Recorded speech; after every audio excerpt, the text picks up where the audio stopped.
Hey y'all, sprinkle. Welcome back to the channel. Thank y'all for being here this evening. I know it's been a while since I've been live because we had some stuff going on in Texas. If y'all watch the Weather Channel, y'all probably know. And it's been a while because the electricity went out due to the tropical storm. But we're back. So thank y'all all so much for still supporting. A lot of y'all were ordering from Level Up Cosmetics and my other store. So thank you so much for your support. I really appreciate y'all. Sprinkle. And I also have a few little stories. So sprinkle. So if you've ever been without electricity in a tropical storm, you have to go find places to charge your phone, if you know, and your other electronics besides your car. You got to get where some AC is because it'd be hot. So, you know, y'all know how it is, but we got through it. So thank y'all so much. Anyway, are you serious about getting a provider? Because I feel like some of y'all are not. And the reason why I titled the video this is because a lot of you ladies ask questions, and when I give you some of the answers, you say, but this, but that. Well, I can't do this and I can't do that. Okay. Well, not many women can. That's why you got to be serious about it. You know, when a lot of you ladies ask me, well, I can't go out during the day because I have a job, or I can't do this because I have a job. But if you had to go to your kid's school, if you had a doctor's appointment, if you had something else that you were serious about, you would find a way to take off work. You would find a way to get off one day, or, you know, be able to come in late or leave early. You'd be able to find a way. So this is why I'm saying a lot of people miss the window of meeting certain types of providers because they're stuck at work all day. Okay. So when you're serious, you're going to make a way. You're going to make time no matter what. You're going to find an excuse. You're going to lie. You're going to do whatever you got to do to get out of, you know, being at work when you could be out meeting somebody that can pay them bills. Speaking of meeting someone that can pay them bills, I have put out a new version of Too Pretty to Pay Bills, my book. It's a hardcover, available on Amazon. It is pinned to the top of this comment section, but I'm going to go ahead and put the link here again. And it's also in the description bar. So it's chock full of information to get bills paid, to meet providers, scenarios, and all sorts of stuff. So you guys go ahead and get that book because it's probably one of my longest books as far as advice goes. So y'all go ahead and get it. Sprinkle. Thank you. How do you level up after being with an NFL player? Get you an NFL player owner. Sprinkle. Or a manager. Get the one that signed the NFL player's check, ma'am. Get you an oil billionaire, ma'am. Y'all like my mob wife look today? You know, level up, ma'am. Yes. Oh, Montana, sprinkle. Thank you. She said I look lovely. Get you some of this Heaux Cosmetics Pheromone spray because this works, y'all. Look, I am totally out. Look, this is empty. I use this stuff so much to get what I want. Everywhere I go, I'm spraying this. People be talking to me, giving me what I want, giving me my way, giving me free stuff. People will, y'all got to get some, okay? And also like the little roll-on oils, the pheromone oils. This is a bigger spray of the liquid finesse as well. So I'm on this bottle now. And the owner of Heaux Cosmetics actually sent me some more. Girl, she's trying to help me find the next husband. Sprinkle. Thank you. Okay, so she sent. You're go to the dealerships. golf club, country clubs with your whole cosmetics pheromones on, and you will catch. Take a day off work and get up in there. I'm not lying. This stuff is going to make someone talk to you. I promise you. So she sent me. It's so cute, the packaging. She sent me a lot of product to test, and I've tested it, and I'm telling you. Okay, she sent me another travel size liquid finesse. Thank you. It comes in this little cute box. And you open it up, and there it is. I'm keeping this in my purse. And it smells good. It's very fresh. I think this, ooh, she told me about this. It's Habitu. This is a sample of what they call a lethal weapon. She says, if you use this, when it comes out, she's giving it to me to test first, but it's going to come out soon. It's called Habitu. She said it's a lethal weapon when it comes to getting your way, getting men to talk to you or attracted to you. So I'm going to try this out and tell y'all how it works. Got to go back to the dealership. I'm going to go run a few errands. Going out to the rich part of town.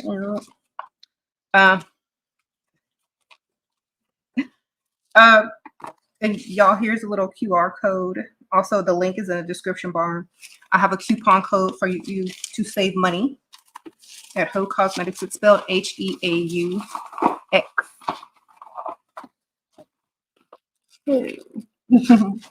I love this little wrapping paper. It says hair all over it too. I love the color schemes. Okay, so she sent me a big bottle of the liquid finesse. It looks like a perfume bottle. So if you want, I'll go ahead and get the big one. And it comes with a little spray thing. I can't spray this on at home. Y'all know why. Okay. I cannot use this at the house. Unless I really want something. Okay. So, warning. If you spray the liquid finesse or put on the pheromones, if somebody that already actually likes you, they're going to become super clingy. They won't leave you alone, okay? So this is what it looks like. So if you're around someone that's super clingy or that already likes you a lot, unless you want them to go above and beyond and do something that they wouldn't normally do, don't wear this around them because it'll just make them super clingy, okay? Unless that's what you like. All right? I can't wear this at home. In fact, I'm scared because I opened it. And it has this cute little velvet bag that it came in. So thank you, Lydia, from Heaux Cosmetics, for sending me all this goodies. I'm going to try them out, and I'm going to report back on how this Habitu, I hope I'm saying it right, works. They said this is the strongest one yet. So I'm going to let y'all know. I'm not opening it at home. Wait until I'm out of the house. It just gives you like more leverage. You ask people to do things, they'll go out of their way to do things. You get more perks. You know, people are more nice to you, more flirtatious towards you. Okay, so you definitely need some of this in your arsenal if y'all are serious about getting a provider. Okay, and y'all also got to step up your game as far as walk, talk, dress, act, where you're going, what side of town you're hanging out on. And all those types of things. You said, Mr. Super Chat. Okay. BB says you told him you used to date provider men, and he said women provide by decorating the home. He's trying to spin it on me. I asked for 1900. I'm 23. He's 44. Well, tell him to give you some a credit card to go shopping, and so you can buy the decorations for the home. And with that much of an age gap, you should have gone ahead and went to 50. At least he wouldn't have tried to get you to spend money. Okay. I'm drinking my sangria.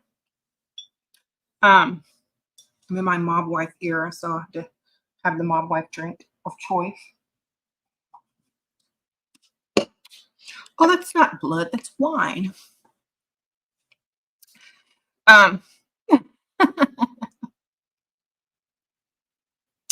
So are you serious? If you have more excuses of why you can't find a provider than why you're going to find a provider, that's one of your problems. Okay.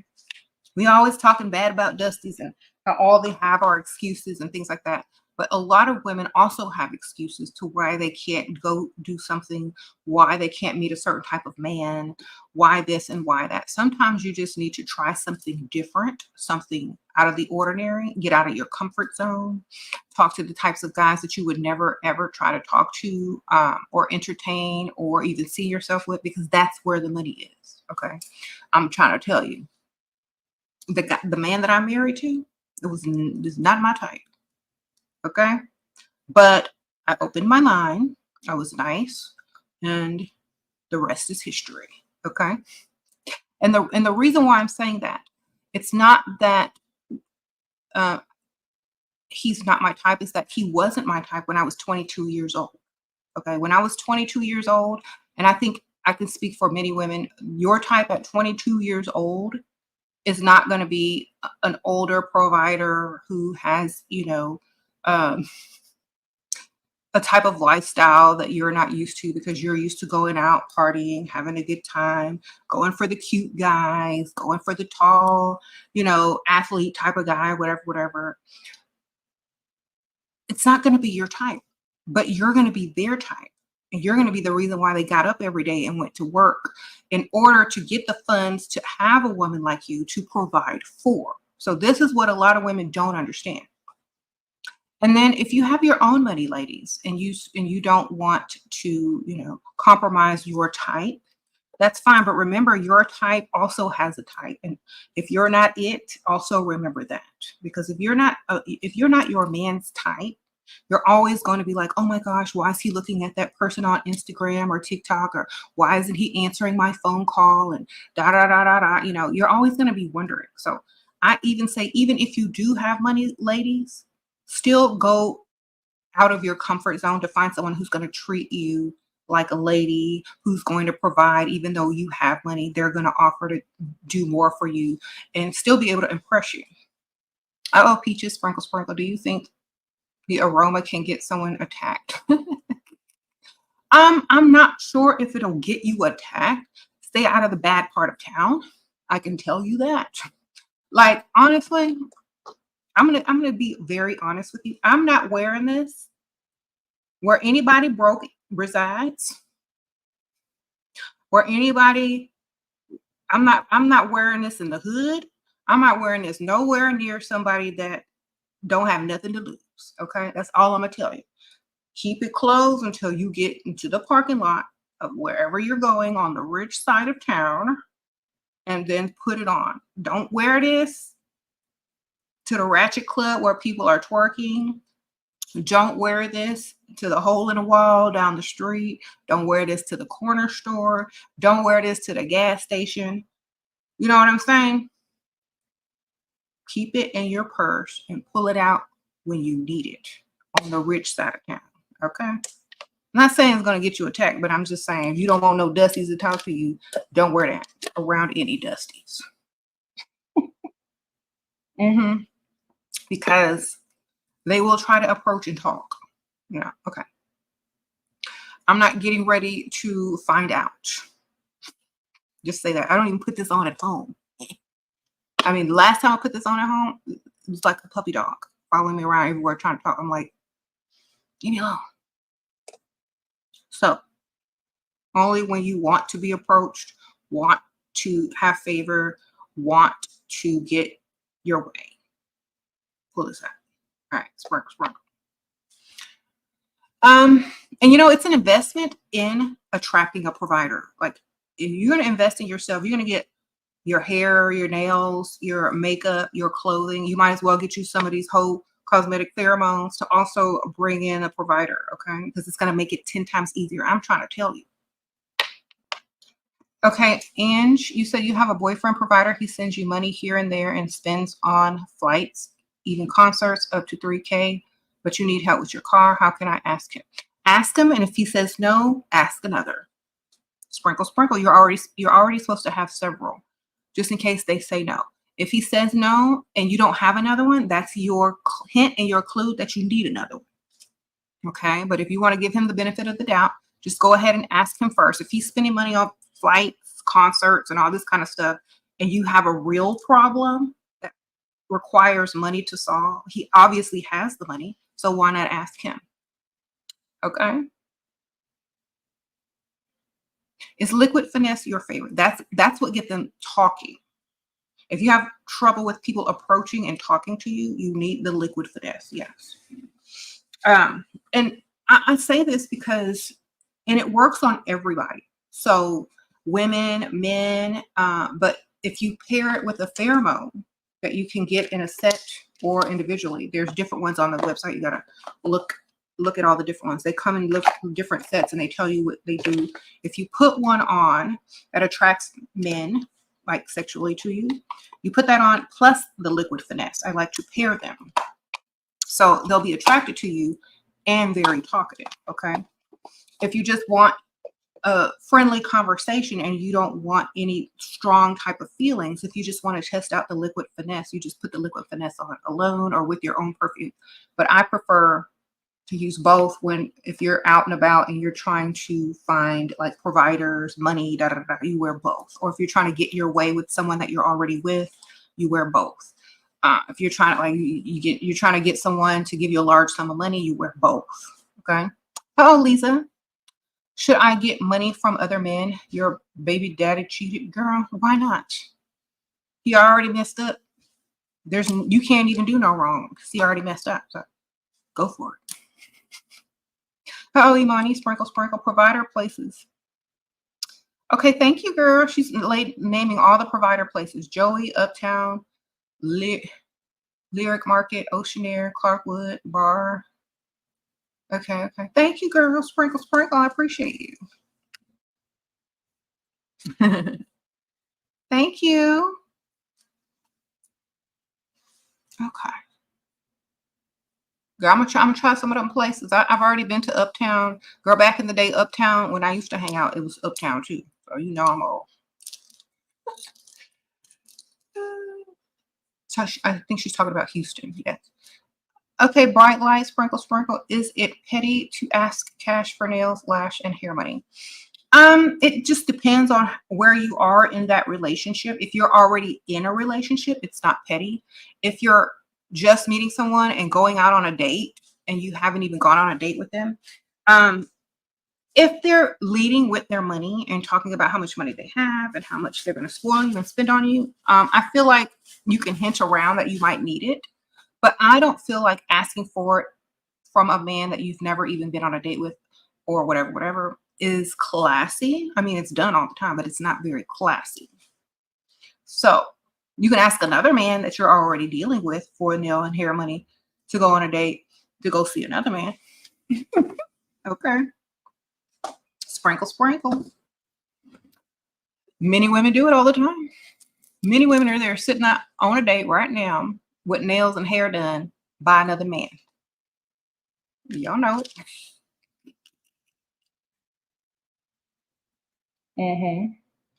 That's the world we live in.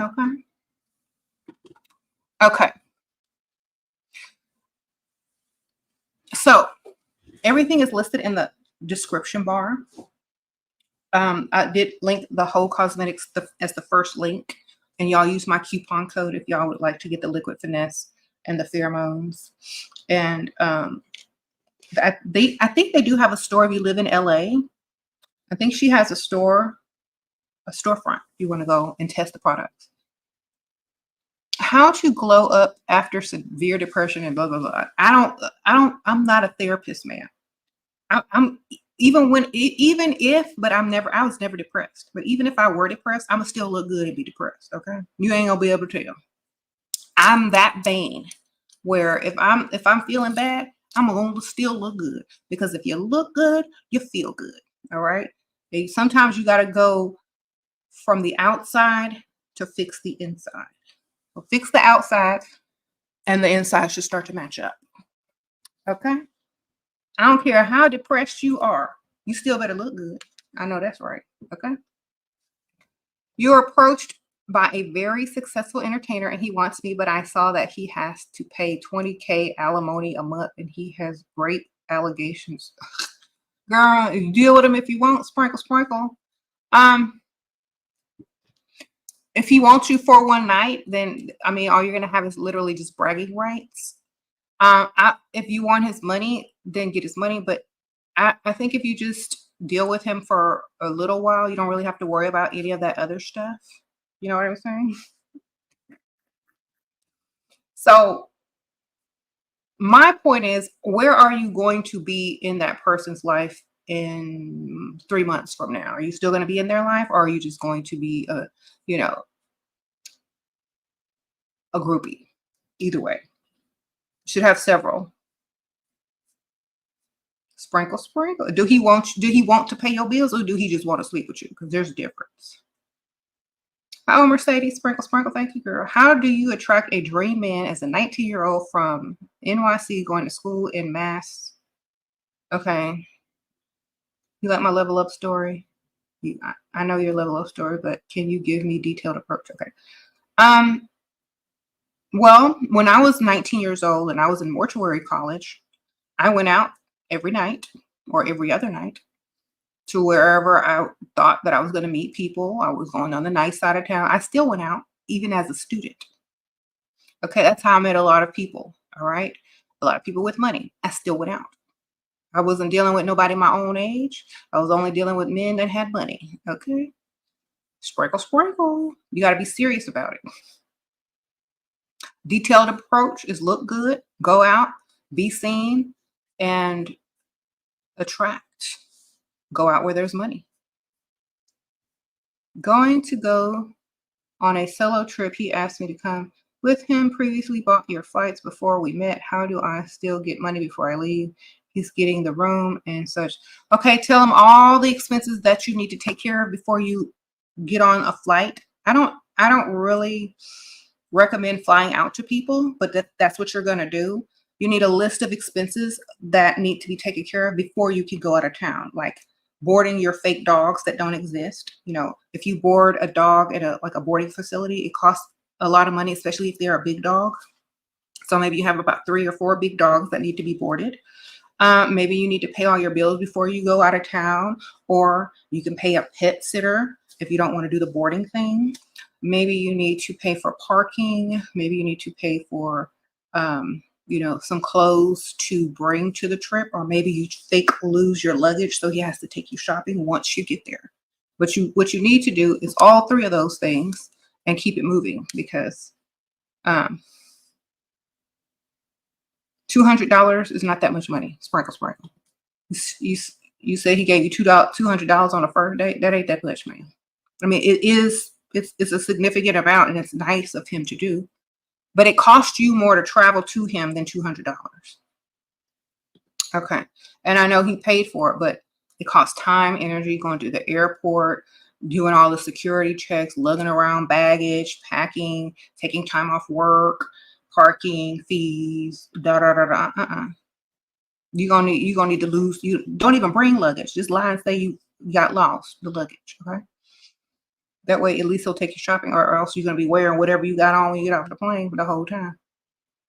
Oh, Sarah, sprinkle, sprinkle. When you say go out, do you mean we should go to bars and some places else to go? Yeah, go out during the day and all the places I always say in every video. Go to the rich side of town, go hang out where people run errands on the rich side of town, go to the club, country clubs, go to the golf courses, go to the bars, go to the happy hours on the rich side of town, go to, the car dealerships. If you get your car serviced, or just go to the car dealerships and luxury car dealerships, go to the gym on the rich side of town, go grocery shopping on the rich side of town, be over there. Because eventually, if you do everything over there, you're going to meet someone that can afford to live over there, and they're going to have money. You see what I'm saying? Go over there. You always see those movies, those teen movies, where the girl is like on a scholarship and she goes to this fancy private school around all these rich kids, and just it's because where you are, you're automatically going to meet another person who has money already, and you're going to start dating the guy that has money from the rich family because you're at the school with all the kids from the rich you know, families. So whoever you bump into or talk to is gonna have money. It's the same principle. You go where the money is. That's it. You run your errands where the money is.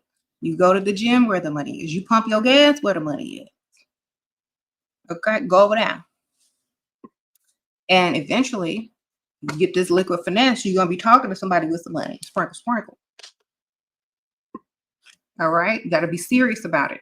Can't be playing no games. If you want it, go get it. He lives in the same city. I'm not traveling to him. Okay, I'm not getting. Okay, well, okay, he's paid for you other stuff.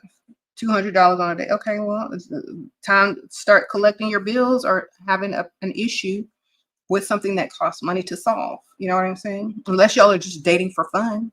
If he thinks y'all are just dating for fun, he's not going to give you much. If he thinks that you need him and you know he benefits from being seen with you and things like that, he's going to give you money. So just ask or just insinuate what you need. See if he steps in. And if he doesn't, act busy, grow distant, and start dating other people. Oh, Juliana, sprinkle, sprinkle. A lot of people you talk to say they're asking for money and demanding these things. Like, are you looking for a father? My country is complicated. Say, no, I'm looking for a glucose father. It means a sugar daddy. Or say, I'm looking for a glucose guardian. If you like that better. Okay. So, no, I'm looking for a glucose guardian. Would you like to be him? Or sugar daddy. We call them sugar daddies over here. You wish you can continue to live, but it's so late. Oh, you wish you can continue the lie, but it's so late. Okay, well, thanks for stopping by, Miss Sarah. Sprinkle, sprinkle. Thank you, girl. Go to the gym in the rich area. Yes. Okay. So yeah. I'm not looking for no broke dusty, I can tell you that. You looking for a father? No, I'm looking for a glucose guardian or sugar daddy, but not no broke dusty. What you got? Okay. Sometimes women just need to tell it how it is so that people will stop wasting their time. Because if a man thinks that you want them for the same reason they want you, you're just going to waste a lot of time. I'm just telling you. Like if you're not dating for the same reason a man is dating, then that needs to be made clear fast. Because they'll get confused and think that you are. So that's why you have to act a certain way, have certain standards, and hint around to certain things because they'll think you're dating them for them. Okay? You said men are the prize nowadays. Gay men, sprinkle, sprinkle. If you're in a gay relationship and you're a man, you might be the prize. Sprinkle, sprinkle. Most likely, the feminine gay man is the prize. Okay. Oh, Isabella, sprinkle, sprinkle. Your best friend is sleeping with her boss and he didn't make her quit so that he could provide for her. What is your message to her? Oh, he didn't make her quit. Come in late and do whatever she wants. He can't fire her. I mean, he can, but I mean, would he? Tell him to give her an expense account. I don't know what type of work it is, but she can come in late, get off early. She ain't really working, is she? I mean, I know if that was my case, I'm not really going to be working unless I like the work. And eventually I'm going to quit. How old, Danita? Sprinkle, sprinkle. Do you still have level up program for women 35? That's not really a program. I think there was a group, but not many people joined it. And that was many, many years ago. It's the same for any age. You just got to do what you got to do. You know what I'm saying? Now there's places, people are going to hang out at different places depending on their age. Men are going to, the type of men that you're going for are definitely going to be older than a girl who's in her 20s, who's dealing with a man who's older than her. So just up the age and up the effort and up the looks. That's all you got to do, really. And I think older women already know in their mind. They don't really, need to sit there and beat around the bush. Most men know that women that are 35 or 30 and up aren't going to fall for the okie doke and they have standards. So that's why you got to go for an older guy. Okay, Jim B, thanks for being a member. Sprinkle, sprinkle.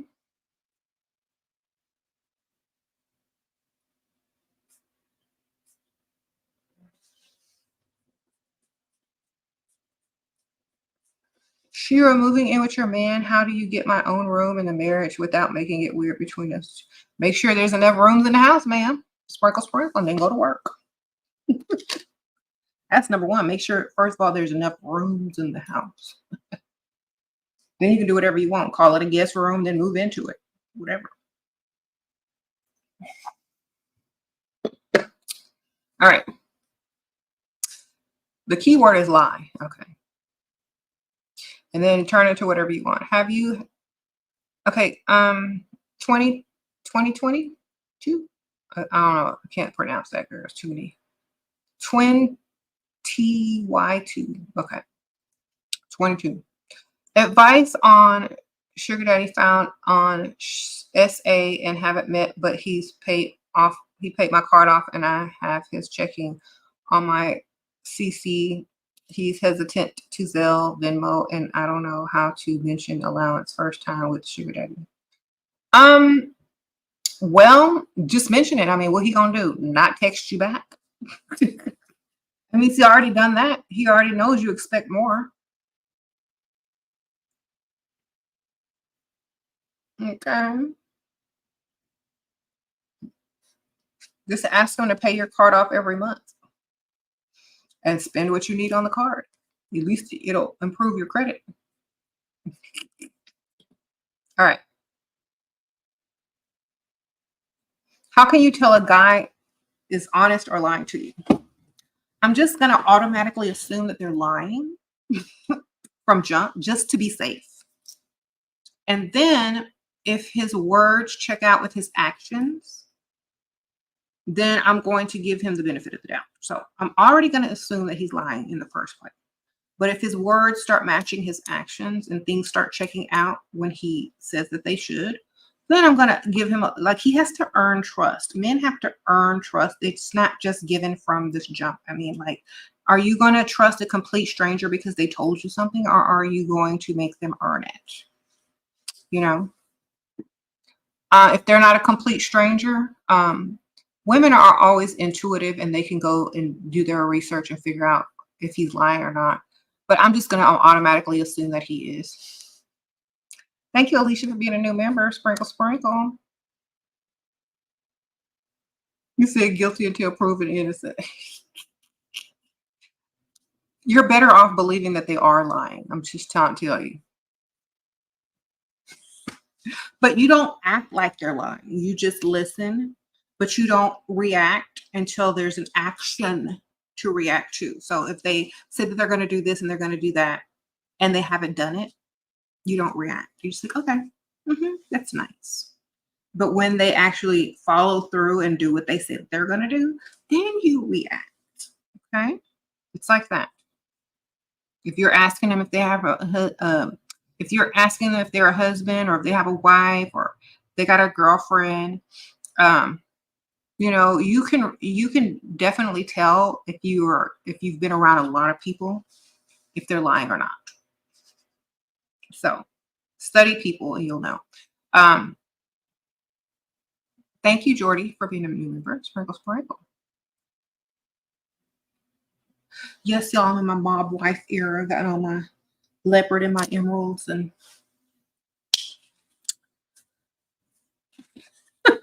thank you. Uh-oh, Rose. Thank you. Shira, you got a restraining order for rejecting a Dusty in the name of harassment. Why are you even hanging around where Dusty's at, fam? I would act deaf. I would start sign languaging. I don't even know if that's a word, but I'll start sign languaging. If some Dusty approaching me, I'm sign languaging.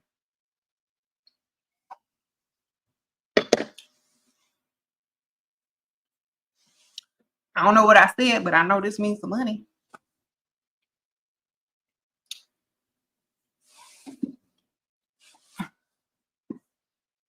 You're so happy at the moment and honestly considering going on the apps. This is the last thing I want to do. Any words of encouragement?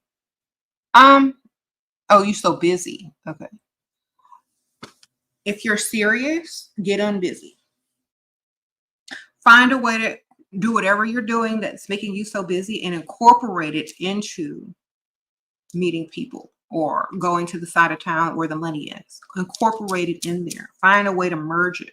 If you're gonna get online, it's you know, it's gonna take you longer. You're gonna have to go through some duds, and they have all these women lined up to take on dates, and you're not special because you're just gonna, you know, be, you know, scrolled through. You're not special online. You're special in person. Okay, so make a way, ma'am. That's all I can tell you.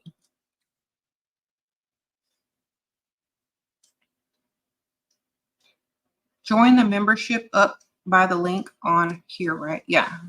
Thank you, Danita. Sprinkle, sprinkle. It's on the channel page and it says join. And you get little special emojis too. And I can see your comment highlighted. You said if someone says, if you're that busy, how will you find time to date them anyway? Exactly. So basically, it's like you're taking yourself out on a date, or you're taking yourself out on a day on the town, and you're just casually meeting people and bumping into them. That's all. That's literally all it is.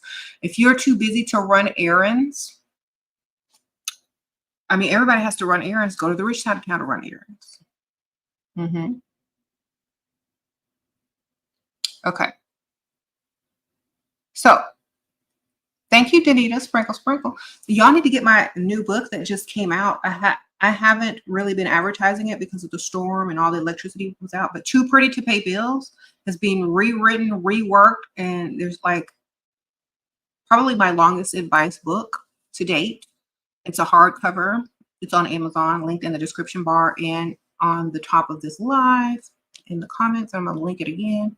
Y'all go get my books, and they will definitely help you from day to day when you're unable to watch lives, or when you're just feeling like you don't know what to do. You know, just get the book. Even Sprinkle Sprinkle, that book is very helpful. But Too Pretty to Pay Bills is literally trying to help you get a provider, telling you what you need to do, telling you why you deserve this, telling you, it's giving you everything you need to fuel you into believing that you deserve a provider, figuring out how to get one, where to go get one, and how to act when you got one. All right. That's what y'all need to go to and get that book, Too Pretty to Pay Bills. Sprinkle, sprinkle. Okay.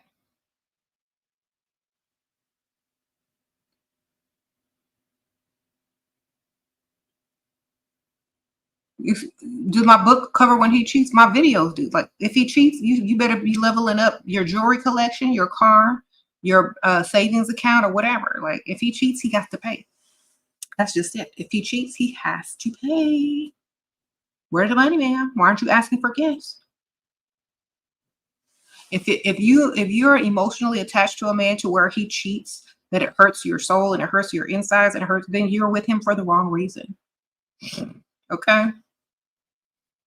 You're with him for fidelity, and he's not with you for that. So y'all need to rework that in your mind, and you need to open up your mind and realize you're with him for money now at that point. At that point, when he cheats on you, you already know he's not with you for fidelity. He's not with you for the reason that you're with him.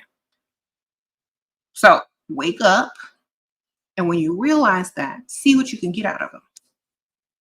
Okay? You say he travels for work and he's asking you to come with him next time. Okay, go. If you ain't got no job and he paying all them bills, have fun. Go shop while he's at work. Go to the mall. Do what you gotta do. All right. Free vacations. You said, how do you tell a man you want your bills paid without sounding like a prostitute? Well, I have never heard a prostitute ask a man to pay her bills. Have you? Let me repeat that. I have never heard a prostitute ask a man to pay her bills. She's out there doing what she's doing so she can pay her own bills. So if you asking a man to pay your bills, that doesn't mean you're going to sleep with him. You asked him to pay your bills. You didn't ask to see him naked. You didn't ask to sleep with him. And their mind automatically goes to you sleeping with them, because that's how they view them giving you something. They want something in exchange, which means they only want you for sex. So use it against them. You're a violinist and you're worried your profession is too intimidating because I'm center stage. Do I fake like another person when I'm freestyling? Yeah, just don't tell them what you do. Sprinkle, sprinkle. Just say you're a music teacher. That'll explain the violin. They don't know what else you do on your side hustle. So, I'm a violinist and I'm center stage, or I'm a music teacher. Which one sound like they could impress you easier? If you're a music teacher, they know you don't make a lot of money. They know you ain't like, better than them. No offense to music teachers, but they're not that intimidated by a music teacher versus a violinist. Then later on, after they've paid your bills and gotten hooked, oh, they asked me to play center stage. Oh, I'm so honored. Thanks to you, my dreams have come true. All right.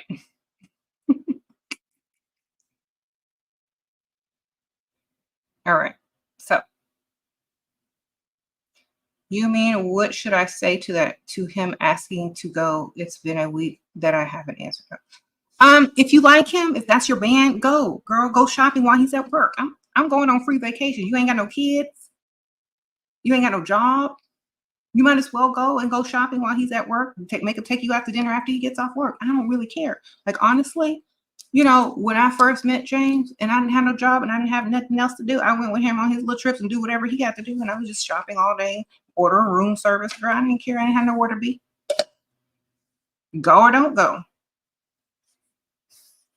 It's like, sure, I'd love to go. Is there any nice malls? Get a hotel next to the mall. Get a hotel next to the shopping centers. Order your room service, girl. Have fun. Go to the spa. What are you doing? It's a free vacation. If he's trying to get you to go and do work with him, then the answer is no.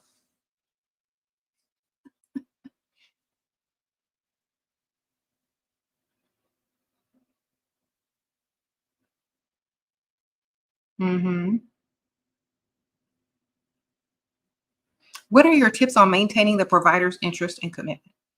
By entertaining other ones. If you're too clingy with one, they get tired of you quick. So you have to have several. That way they miss you. That way they come looking for you. That way, if you don't text them, they're the ones that's going to have to text because you're too busy with the other one. So the best way to keep anybody interested in you is to always be busy. Like if you're not into like dating several, then be busy. And don't be a pick-me-shit. Literally, that's it. You keep them interested by having them think that you have other and better things to do, better places to be, better people to mingle with, all of those things. They're always going to feel like they have to impress you. They're always going to feel like they have to do more. They're always going to feel like they have to get your attention because they ain't got it. Okay? That's how. Okay. You said, is sugaring the same thing as finding a provider man? If he's paying them bills every month and you ain't got to worry. I mean, provider man goes as far as sugaring, dating, long-term, marriage, what you call it, side piece, I don't know, whatever you call it. Is he dependable? You on automatic bill pay? Are you on automatic deposit with his account? That's the difference. Like, you don't have to worry. You can sleep at night. You don't have to worry about where your money's coming from or nothing. That's provider. You don't have to worry about bills. You don't have to worry about any of those. That's provider. How do you steer clear from the crazy stalker abuser? Make sure you're on the rich side of town where people have something to lose. You know what I'm saying?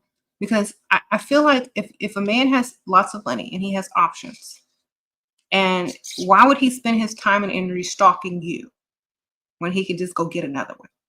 That's how you avoid them, by dating men who can just go get another one too. Just like you can go get another one.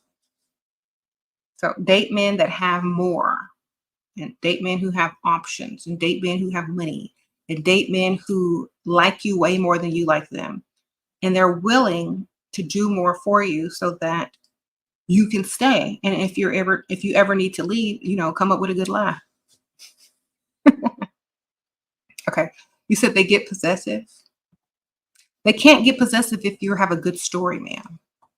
If you get it from the beginning and you have to, you tell them you got to be this place and this place, and you do this. If you have a life, they can't be possessive. You know what I'm saying? If you are pick Misha and you spend all your time with them in the beginning, they're going to see you don't have a life. And so then they're going to say, well, you don't have anywhere to be because you spent this whole time with me for a month. So I want you to continue to. If you stay busy when you first meet them, oh, I'm sorry, I have to go do this. Oh, I'm sorry, I have to go do that. Oh, I'm sorry, I got to go do that. They can't see that you don't have a life. So keep your life. Don't fall head over heels for somebody just because they gave you $200 or gave you $1,000. You got to keep your own life and your own schedule. So they don't have time or they don't have the ability to become possessive. Because if you are a quote unquote social person, even if you're not, lie and say you are. I have dinner with my mom every week. I have, lunch with my sister every week. I do this every week. I get my hair done every week at this place. I get my nails done every week at this place. I go work out. If you have a set schedule of a social life and whatever you're doing, he can't interrupt it and you won't let him. So he can't really get possessive if you're not all up under him all the time,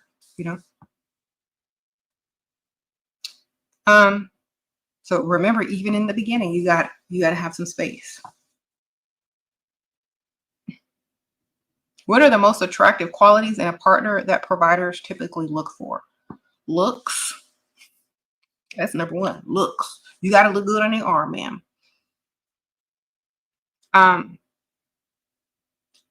Most of the time, you're their quote unquote dream woman or the type of woman that they imagine themselves being seen out in public with, marrying, or having a long-term relationship with. So you gotta be their fantasy girl. You know what I'm saying? Also, you have to laugh and listen to them and act like they're the best thing ever. So you gotta lie. All right, you gotta appreciate them. You gotta do all the stuff that they think you are supposed to be doing. Like, oh, she likes me. She thinks I'm funny. She thinks I'm handsome. She likes to be with me. Blah, blah, blah, all of that, You got to pretend. Okay, Agnes, thank you. Sprinkle, sprinkle. How do you navigate health insurance with an age gap? By making them pay for it. Sprinkle, sprinkle. Okay, where can you find provider men, SHERA, in the rich side of town? Watch the beginning of this video. That will give you some extra help if you order some liquid finesse from Heaux Cosmetics. They sell pheromones, and this will just get them to walk over to you to talk to you. Like, let's say you're on the rich side of town, you're shopping at Whole Foods in the bougie area. You hit the wine section where the expensive wine is. You see the man touch the expensive bottle of wine.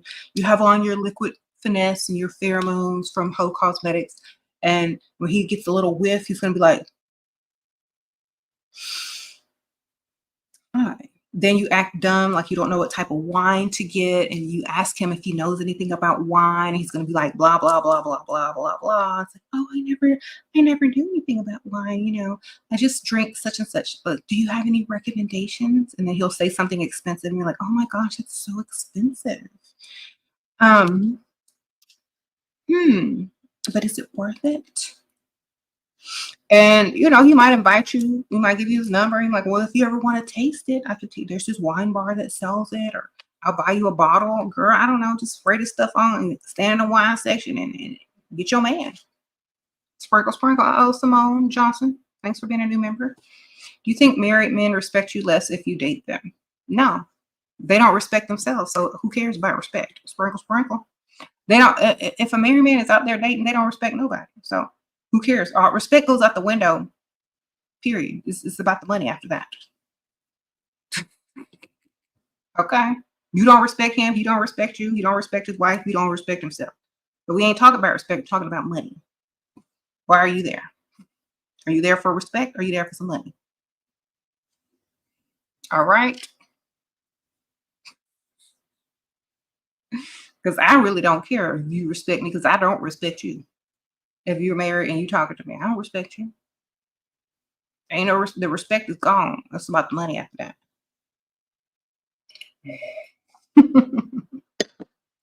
All right.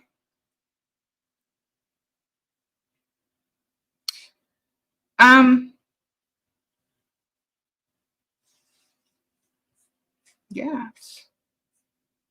What are some common pitfalls in provider relationship? Girl, there's common pitfalls in every relationship, but the one that you ain't gonna run into is being broke and being needy and being without and all of that. You're never gonna run into that. But the funny thing is, every pitfall that you run into in a provider relationship, you're gonna run into in a broke relationship. All of them. Okay. Except it's gonna be in a lesser house and a lesser car and in lesser clothes and in lesser jewelry. You're gonna run into the same exact ones. What you gonna do? Get the money, ma'am. Sprinkle, sprinkle.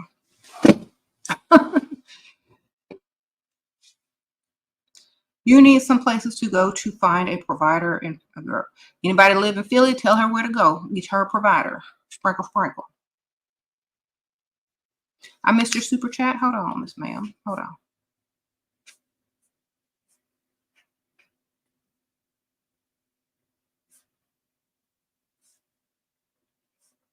Okay. Do you think married men respect you less? I already answered that question. I don't care if they respect me less. I don't respect them at all. You see?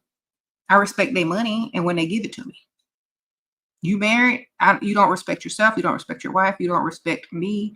I don't respect you, but I respect your wallet and respect your money and your direct deposits. Okay? That's the answer. Respect their money if you can't respect them. Because that's what you're there for anyway.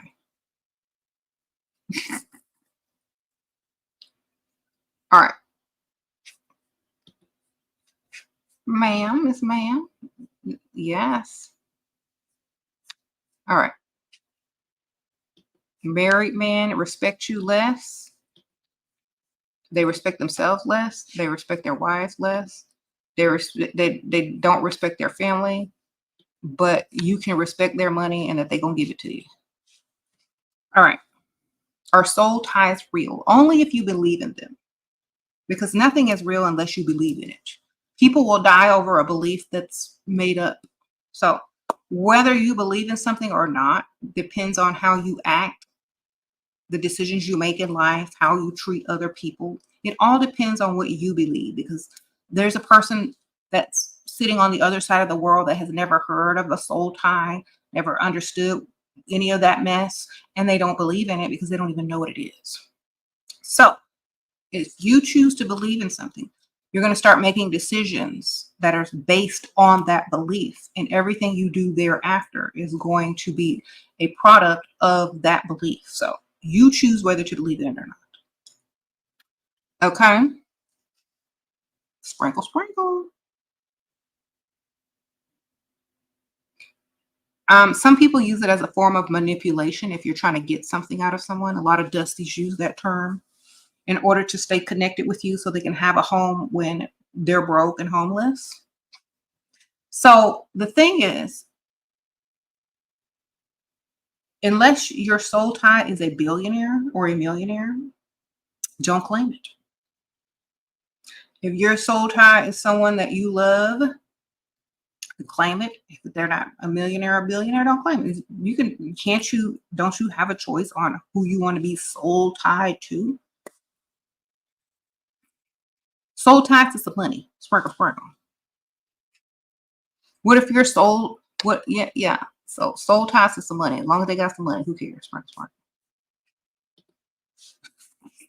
They're going to help you get some too then, okay? Oh, Yolanda, sprinkle, sprinkle.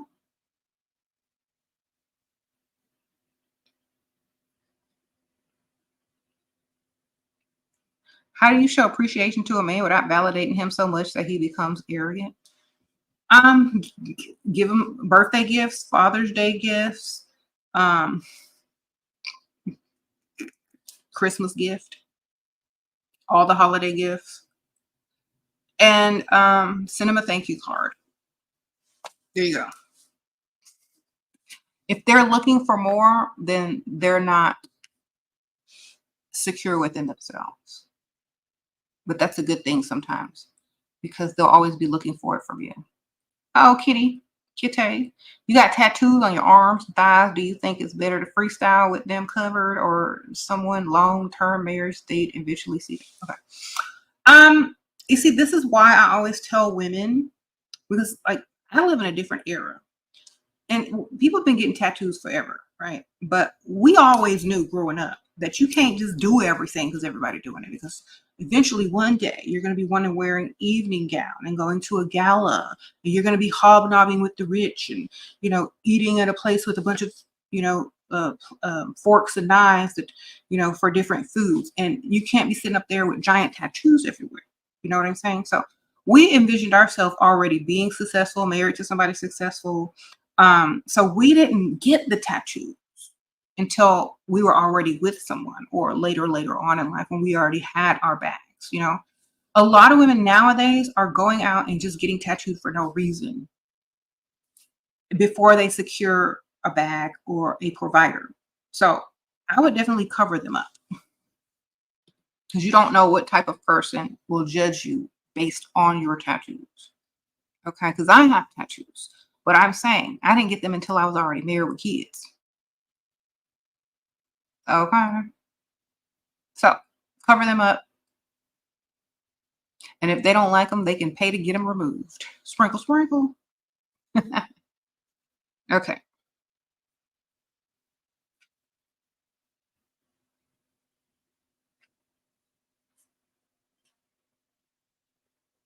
You said men can have, yes, because tattoos are quote unquote masculine.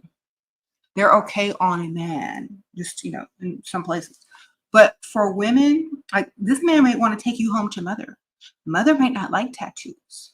You know, he might want to take you somewhere um, and wear a nice evening gown, and he don't want to see all of them tattoos because his colleagues will judge him. You know what I mean? So sometimes if you are representing that man, if he's taking you places to fundraisers, galas, work functions, meet his family and stuff like that. If he's like high up, if he's got money, you know, sometimes he's gonna like be like, okay, well, she's a nice girl, but my mom just won't approve, or she's a nice girl, but you know, my colleagues won't take me seriously if I show up with a woman with all these tattoos on. Sometimes it's about their business and them and their family that keep them from dating, you know, certain types of women with tattoos all over their body.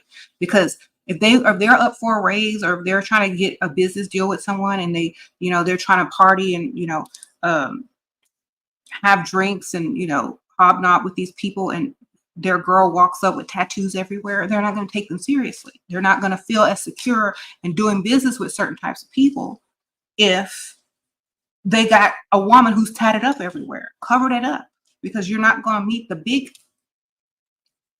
time with all that stuff on you. Okay.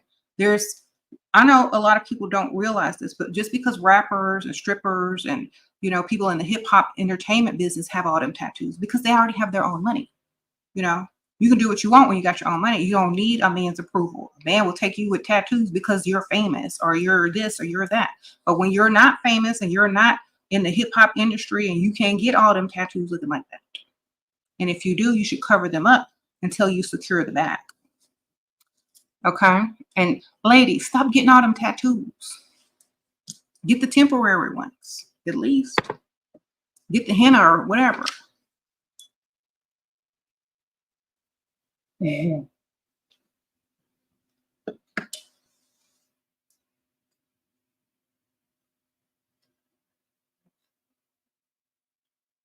Okay. Um,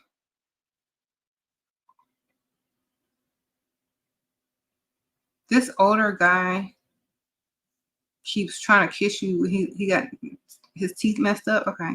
Yeah, you gotta, that's what the tequila come in. That's why you gotta get you a bottle of Patron.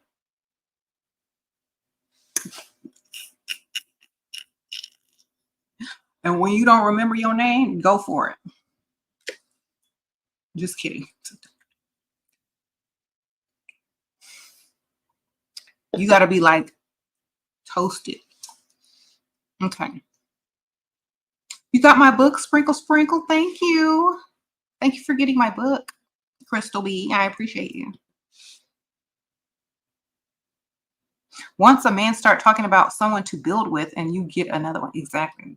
They using that word build like, I ain't got no hard hat. I ain't got no work boots. Y'all, you have fun, sir. You have fun. Call me when it's built. I'll be back.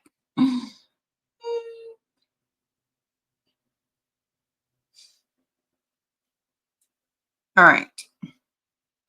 Well, before you date someone, like if they have problems, before you even date anyone, just say, oral hygiene and hygiene, period, is high on my list of standards. I like someone that's very clean and takes care of themselves.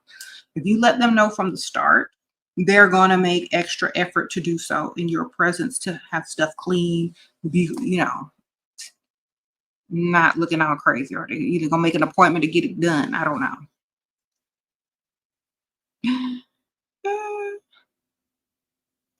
Uh-oh.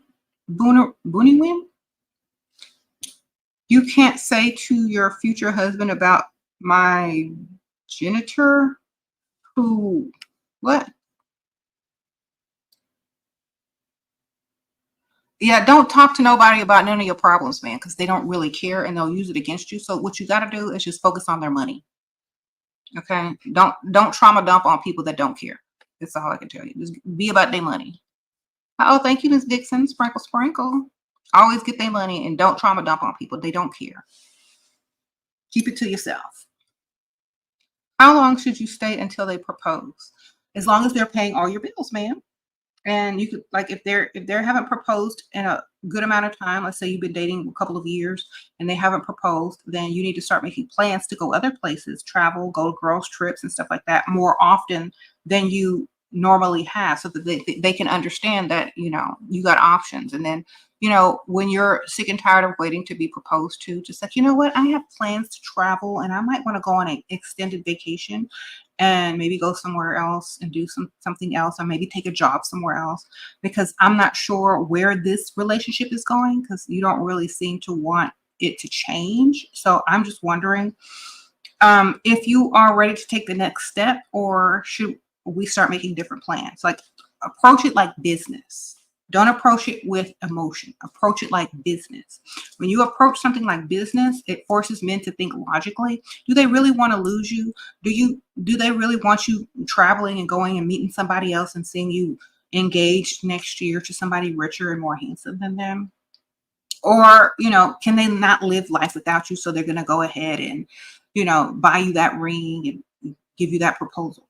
Sometimes they need a wake-up call, because time to men is very different than time to women. Women have biological clocks.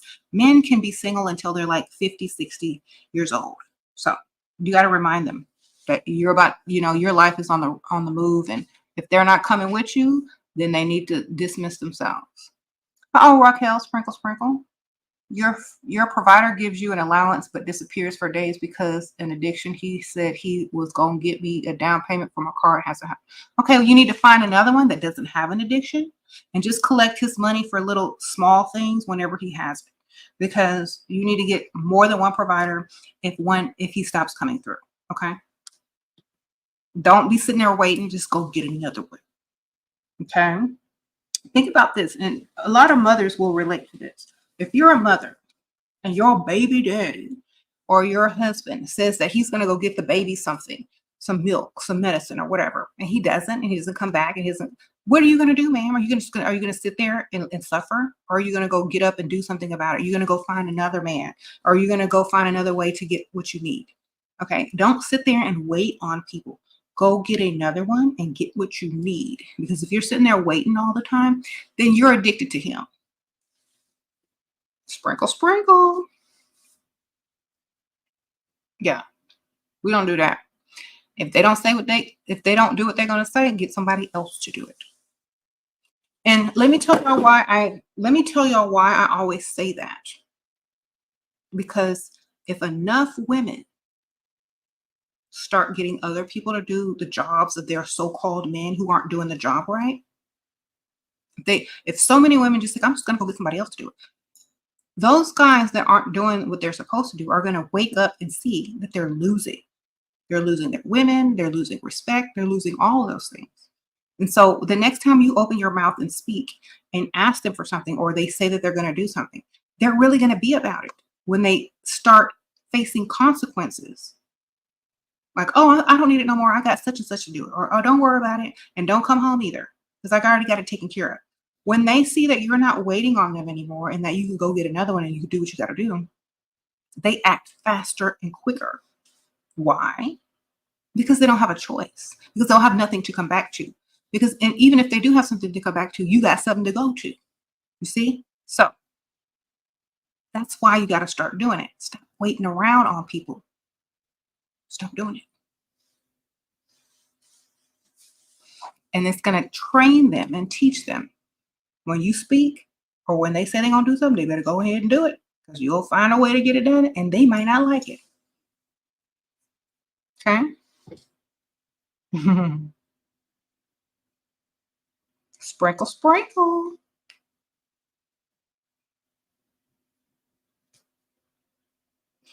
Okay.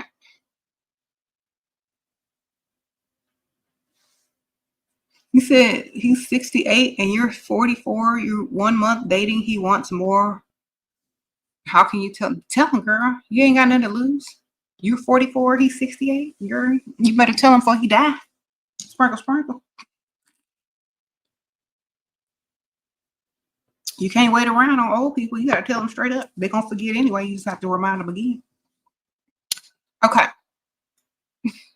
He might not even remember. You got to tell them daily. He said, is it better to be with a man who's smarter than you, or the opposite? I want to be the smarter one. Well, there's different types of smart. There's street smart, book smart. There's memorization smart. There's work smart. You know what I'm saying? Be the smart that counts. Street smart. When I say street smarts, I mean common sense. I mean experience with life. I mean understanding how to do what you got to do when it doesn't seem like it's possible. All right?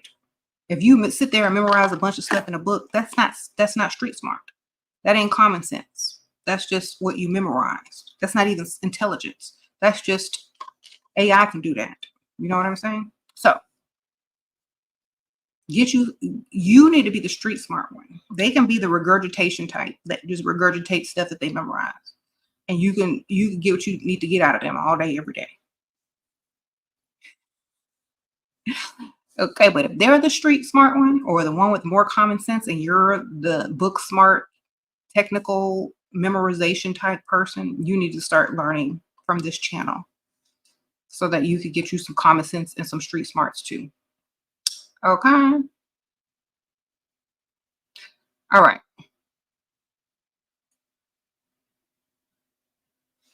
Always be the common sense, street smart, streetwise, whatever you kind of call it. Always be that.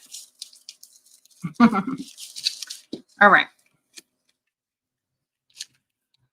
The discount code is SHERA for Heaux Cosmetics. All caps, just SHERA. One word, SHERA.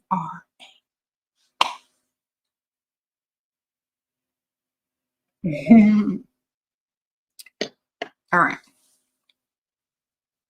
I know I missed y'all too. I've been out for a while because of the storm. Oh, Magali, your 34 years old, your 34-year-old boyfriend who is a baby daddy got in an argument and hasn't called me in 2 days. My birthday Friday, and go to Cabo. To what? I'm going on this trip by myself. Okay, have fun, girl. Sprinkle, sprinkle. Girl, when a guy starts acting up, let him act up. He sound young. 34 is too young. He's still young enough to act stupid. Go with somebody else, or go by yourself and have fun. Don't worry about him. When they disappear, don't call for 2 days. They got something else to do. Just remember that. Oh, gem star, sprinkle, sprinkle. Since learning your knowledge, I feel too callous for human connection. Is this a problem? No, because as soon as you see a human connection, that's going to lead to a financial connection. You're going to get your acting skills together, and you're going to have your emotions in check, and you're not going to fall for the okey doke, and you're going to be able to navigate through that relationship or that interaction without, you know, a second thought. So it's not really being too callous. It's just that you're going to be more selective of the people that you allow to get close to you. And you're going to allow them to prove themselves to you first versus you just taking their word for everything. Or you're going to allow them to prove themselves to you first versus you just automatically giving them the benefit of the doubt and thinking that they're perfect or your future husband. You're going to make them prove it. It's not being callous. It's called having standards and putting yourself as the priority and not trusting just some strange person that you've just met. It's allowing them to prove themselves to you. Oh, gem star, sprinkle, sprinkle. Since learning your knowledge, I feel, okay, I already read that. Yeah. It's not being callous. It's being smart. Okay.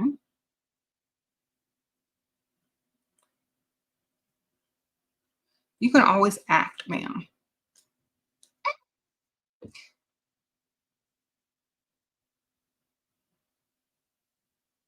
Is it okay to date a provider who is a bit younger?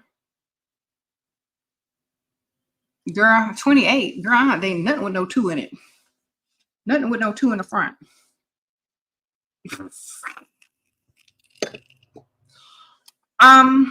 You said you're 22. When I was your age, I tried to date older because they had money. You know what I'm saying? And why would I date someone that's in the same boat as me? I want you to, if you're in a boat, they need to have a yacht. Okay. If you got a job, they need to have a career. If you got a regular car, they need to have a luxury vehicle. If you got an apartment, they need a house. You see what I'm saying? So if they don't have what you need them to have, I'm not doing it. And if you're just dating for fun, then date other guys at the same time that have money and that are able to do the things that you need them to do. He's 55, you're 26, calls girlfriend. He calls you his girlfriend. I want him to get me on an apartment and pay the rent. How? Ask.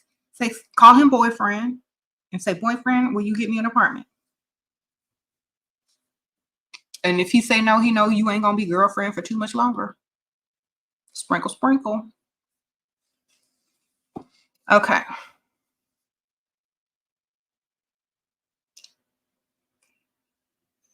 He said, Eve got her a millionaire. We can do it too, ladies. Oh, sprinkle, sprinkle. Yes. You got to hang out in the areas. You got to hang around the crowds with the money. Get out of the ratchet areas. Get out of the ratchet era. The OB, sprinkle, sprinkle. Tips to get a man back from a new girl. You don't. Leave him alone, man. Unless your name is Pick Misha with a capital P, you don't. You get a better man with more money. And let them have each other. Okay? Okay. Our mom or your mom, a sugar daddy lied and has been married for less than 3 weeks. When he started seeing me, it's 1.5 months. You have screenshots to prove. How do I maximize the profits? Okay, first of all, you can't maximize the profit if he's just gotten married because he was always a cheater. He's always going to be a cheater. And if you break up with him, he's going to go and find somebody else. So the best thing you can do is start talking about how you want something. Whatever it is that you want, just start talking about it. And if he doesn't know that you know that he's married, say, you know what? I never even asked you when I first met you if you were married. Like if you never asked him, you just assumed that he was single. You know, I never asked you if you were married when we first met. That's so crazy, right? I just assumed you were single. Well, good thing you were. Then he'd start talking about what you want. He's going to try to distract you and maybe buy it for you. Or say, would you ever lie to me? Because I'd be so crushed. It'll be so hard for me to forgive you. I mean, literally, you'd have to do some grand gesture, like buy me this and that. You know, but save it for when you need it. Save it for you when you need a new car. Get him hooked longer. A month and a half is nothing. You need to get him hooked longer. Oh, Tilly, sprinkle, sprinkle. You made 2K being an online stripper. Should you stop? I don't know. I mean, that's up to you, ma'am. Sprinkle, sprinkle. I hope that you would make more than that. I don't know how long you were stripping, but honestly, you said 1 month, girl, that's not a lot. I mean, if you're gonna take off your clothes, I'm gonna need some double digits. You know what I'm saying? Triple digits, baby. Double digits, triple digits. Come on. You can leave your clothes on and make more money than that. So there are people out here working for Amazon to make more than that. Come on. And online. I'm not making fun of you, but I think you need to make more money. If you're gonna be doing all of that, get more money. Okay. Because that's not worth it. Like, I don't know if you're only making 2K a month, because that's not much. But I guess it's better than going and clocking in somewhere for less. Dating a wealthy man while being 31, he claims he doesn't want commitment, yet his actions suggest otherwise. Should I walk? Girl, when a man say they don't want commitment, it means they don't want you.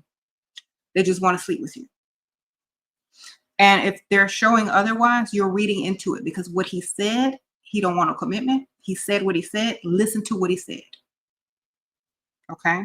Don't become a pick-me up in there. Because if a man told you, I don't want a commitment, and now you're starting to look for clues and signs that he might want a commitment, you're being a pick-me.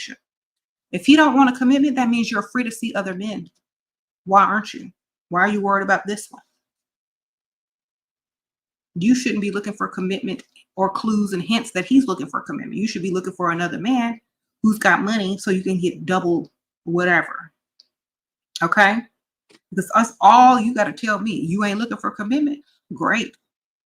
That means I could go out on dates with other men. That means I can go get money from other men. And that means I don't have to worry about looking for hints and clues that you might want a commitment, even when you said you did. I don't care what they seem like they want.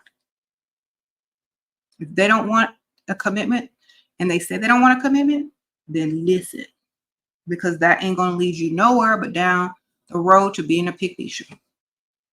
Okay? Listen to what he said and still date other men. Answer to when he texts, how you been?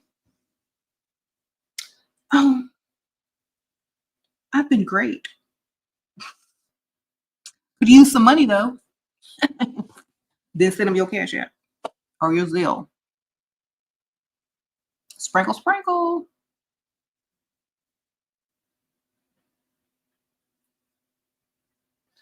Or just like, oh, I've been great. How are you? And just leave it just like that.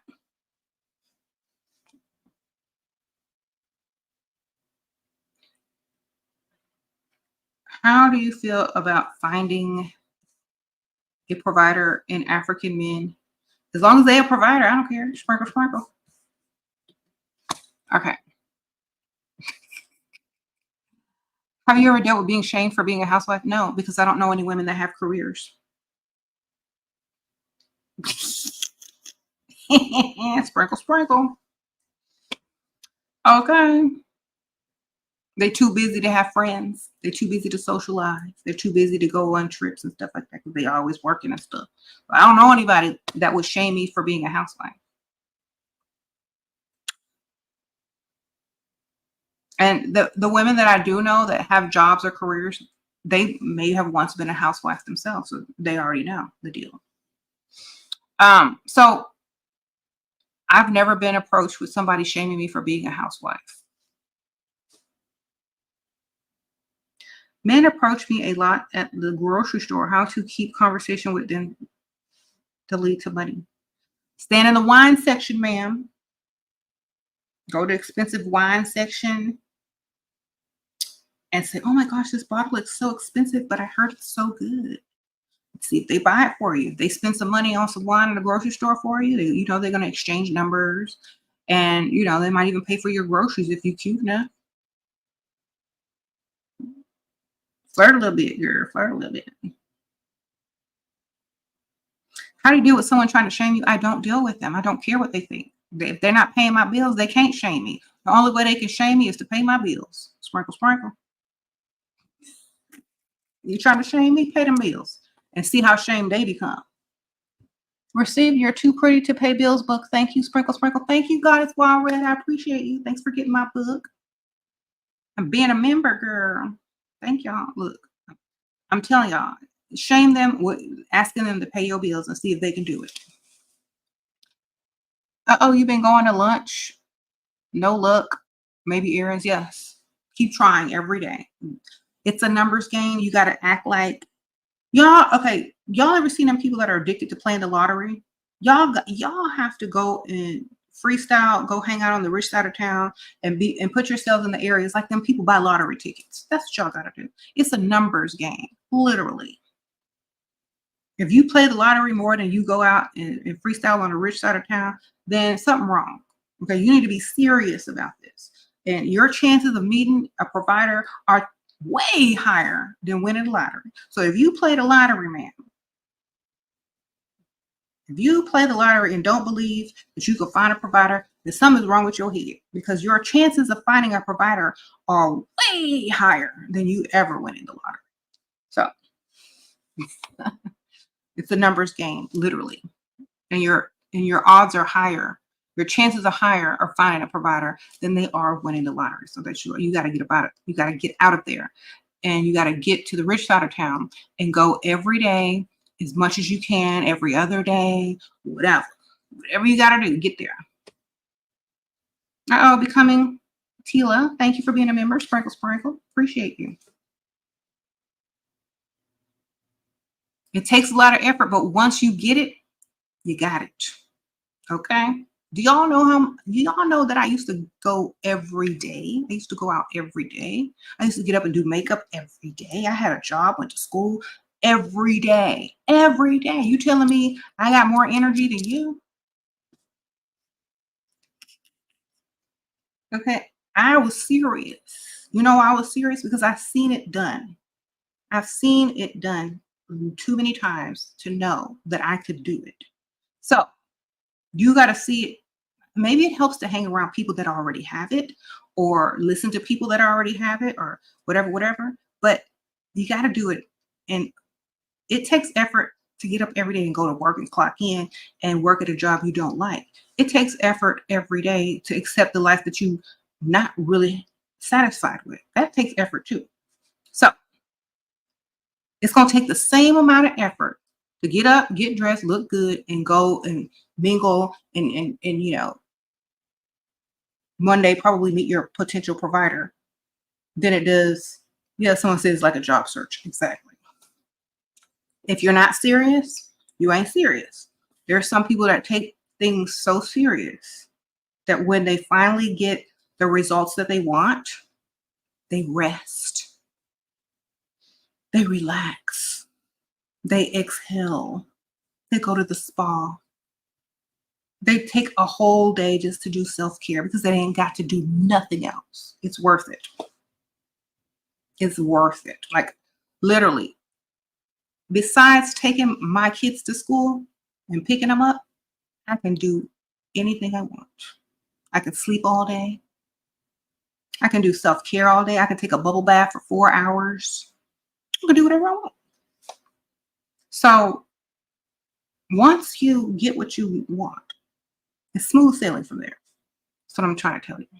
It's kind of like how people work and work and work to become a millionaire or rich or whatever. And then after a while, when they have everything, they can relax. They can go on a vacation. They can spend. They don't have to check their bank accounts. You know, it's like that. So that's why you got to put in that effort, especially when you're younger, and securing. It can be any age, because men are secured at any age. Women secure men at any age. You just got to be in the right place, the right times, on the right side of town, doing what you got to do as much as you can. That's literally it. And this liquid finesse and these pheromones from Heaux Cosmetics will definitely help you get there faster. Okay. And y'all remember the story I told when I first talked about the Heaux cosmetics pheromones? Okay, I was just minding my business, getting my car serviced, and okay, I was approached by a multimillionaire. He could be a billionaire, I don't even know, but approached by a multimillionaire. Okay, talk to me for 30 minutes. Da da da da. Okay, so just wearing the pheromones and the finesse. That's it. Minding my business. I wouldn't even try it. So imagine if you were to put that same type of energy and effort along with, a little extra help into your daily life, how many you could have or what you could discover and who you could be dating right now. Just got to go for it and stop making excuses. Stop saying I can't and go just do it. Okay. It's in the description bar. It's called Heaux Cosmetics, Heaux.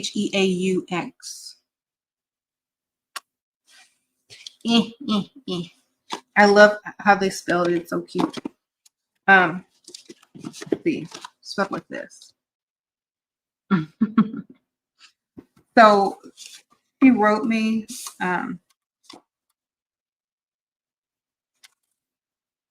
Miss Lydia, thank you so much. She's the CEO of Heaux Cosmetics. It really works, y'all. Y'all know I wouldn't be telling y'all that if it wasn't the truth. I can't even use it at home. Okay, don't just spray it on in the middle of nowhere. Don't spray. If you take public transportation, wait till you get to your destination, and then before you get back on that public transportation, take it off. If don't spray it on until you get to the side of town where you actually want attention. Okay, and I'm trying to tell y'all. Okay. How do you find a man from a specific wealthy neighborhood nearby? Run errands. Everybody runs errands. Like everybody goes to CVS. Everybody goes to the grocery store. Everybody goes to the gas station. Everybody goes walking if they have a dog. Okay, go to the places everyone goes and go there and be there. Older people like to shop early in the morning. So visit like a Whole Foods or a grocery store in that area. They might be walking their dog, So maybe you can take a walk in a park in a nice side of town early in the morning. Gym, yes. Join the gym or like something over there in that area. Maybe do volunteer work in that area. Maybe join a Rotary Club in that zip code, the rich zip code, and you'll be like meeting lots of people because they have a weekly meeting, or I don't know if it's weekly or monthly. But go to your search bar on the computer and type in Rotary Club, and then type in the rich zip code and go join over there. And they're always going to be emailing you and inviting you to events where like lots of rich people are speaking or networking or just mingling and blah, blah, blah, blah, blah. So do that and you'd be surprised. Okay, be surprised. You got to put in effort. Like y'all know how y'all research stuff that means nothing. Research stuff that's going to get you where you need to go. Research stuff that's going to improve your lifestyle and meeting providers. Start researching those things. All the places where successful men are going to be there too. That's it. Okay.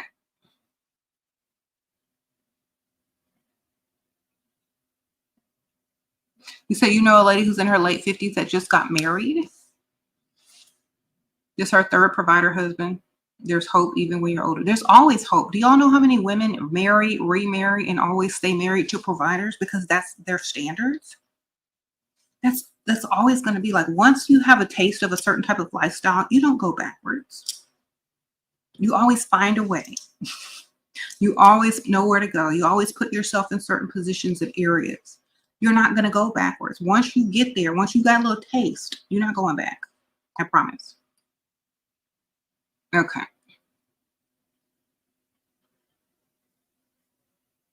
You said not me research the stuff that means nothing. Exactly. I would research the stuff that's like, that's not going to help you. Um,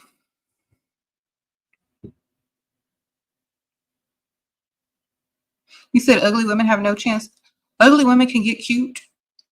Y'all seen transformations of women throughout the last couple of decades. Ugly women can get cute hair, makeup, clothing. You see, that's one thing about men.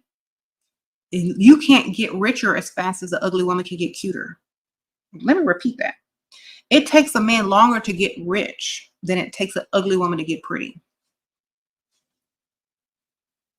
Okay? It takes longer for you as a man to get money than it takes an ugly woman to get pretty. So remember that. So, yeah, there's no chance for an ugly woman, but there's a chance if she puts effort into herself to get pretty. There's a higher chance of her finding a provider than a broke man becoming a provider. So how you like them odds? Okay. You said Cleopatra was average looking and she got the best men of her time. Yeah. It's all about your attitude, your self-esteem, your knowledge, and what you can do, your seduction skills and all that. Okay. You said date uglies to get your game.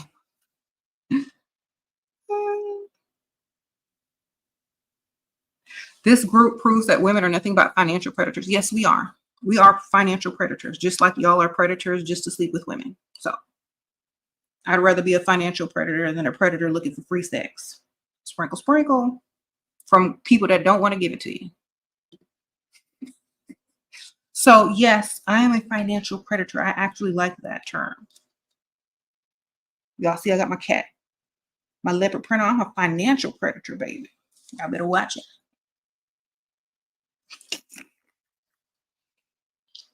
Okay. I will pounce on that wallet.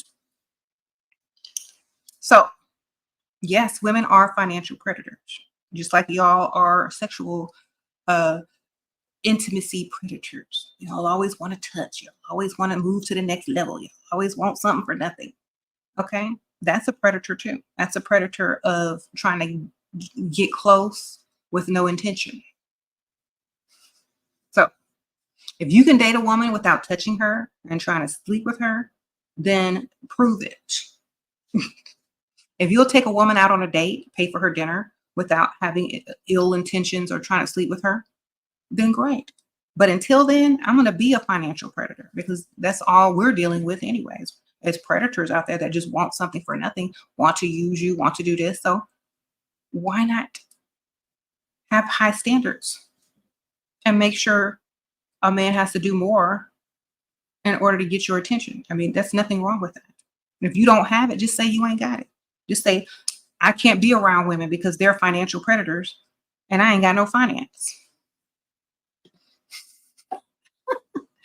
And you're safe if you don't have any money. Like, we don't want you. Okay.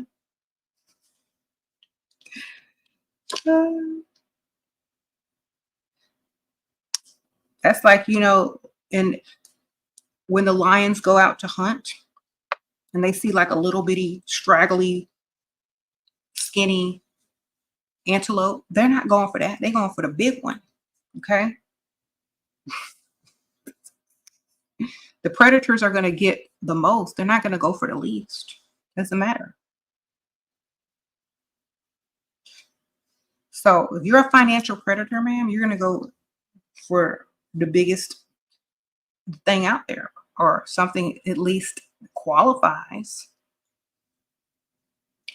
as financial, secure. And I know that it hurts a lot of men's heart when they realize that women are about their money now and not about them. Let me tell y'all why, men. Let me tell y'all why women are about their money. Because it saves time. And when I say it saves time, it saves time for you having to lie, for you having to make false promises, for you having to make up excuses to why you can't do what she needs you to do and be a man and do this and that. It saves time for her having to explain that a man is always supposed to have provisions and be a protector and a provider. It saves us time for having to explain to you what a man actually is. So if it scares you away that women are financial predators, you are not ready for a woman. Okay? That's what y'all need to learn.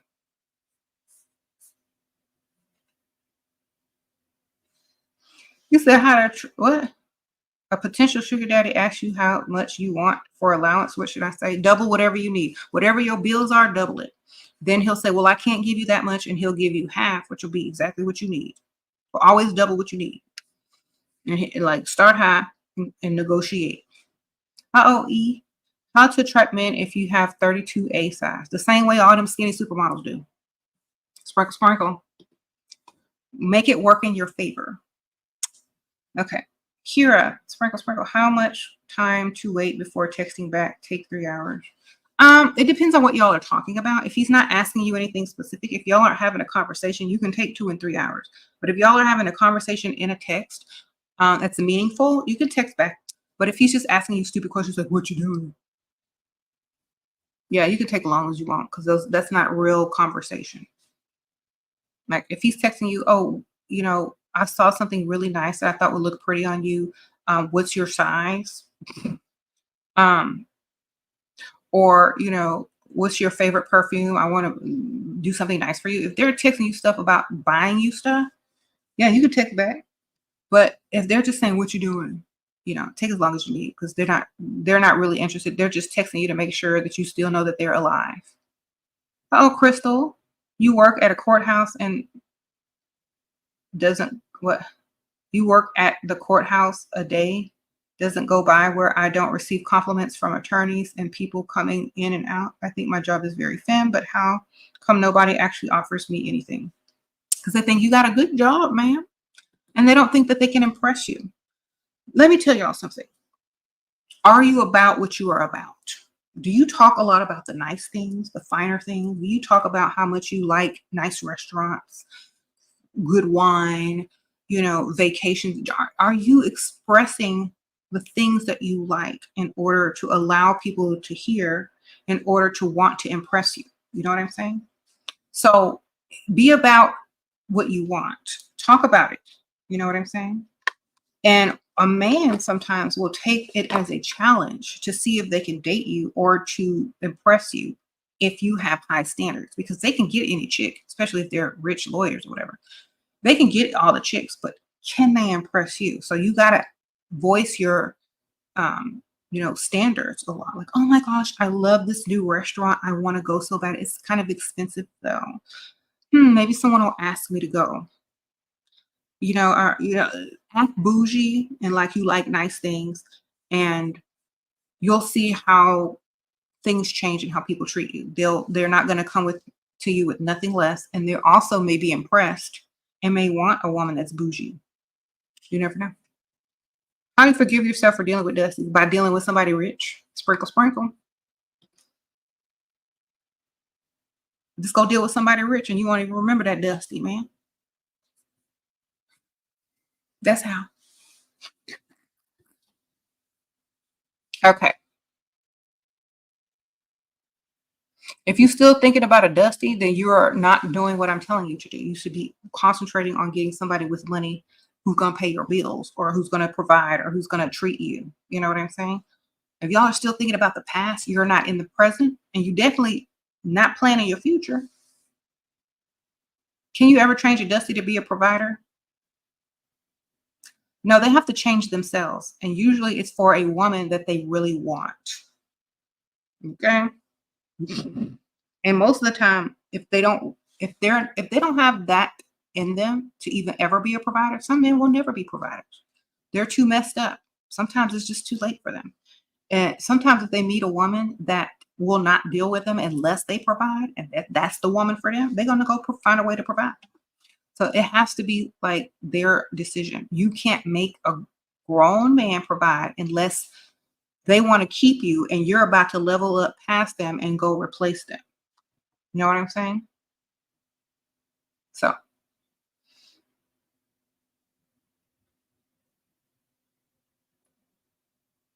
okay.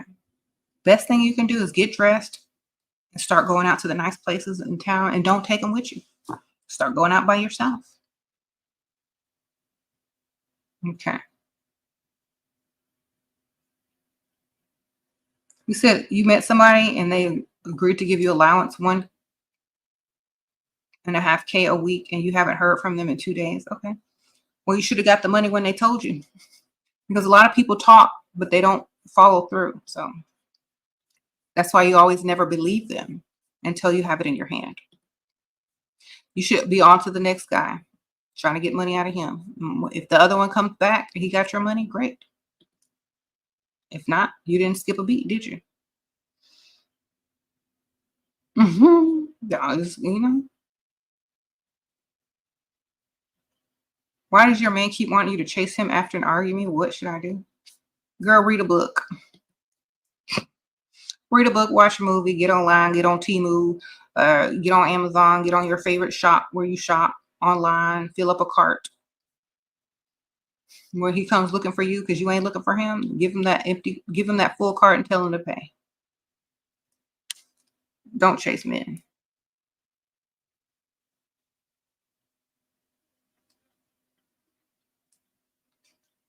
Okay. You said can't build a man, we aren't super women. That's right.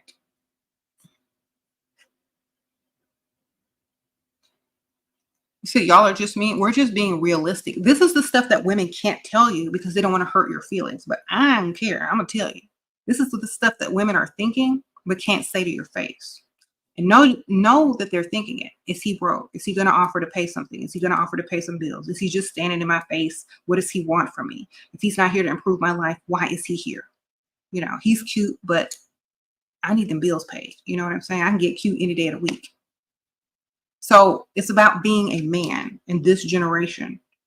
The best thing you can do as a man is to actually be one. You know what I'm saying?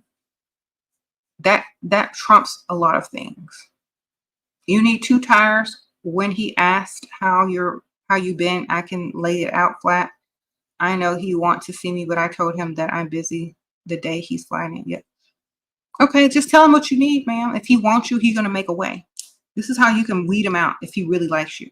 If he's coming to see you, ain't nothing gonna stand in his way. Okay, tell him what you need. If not, go see someone else.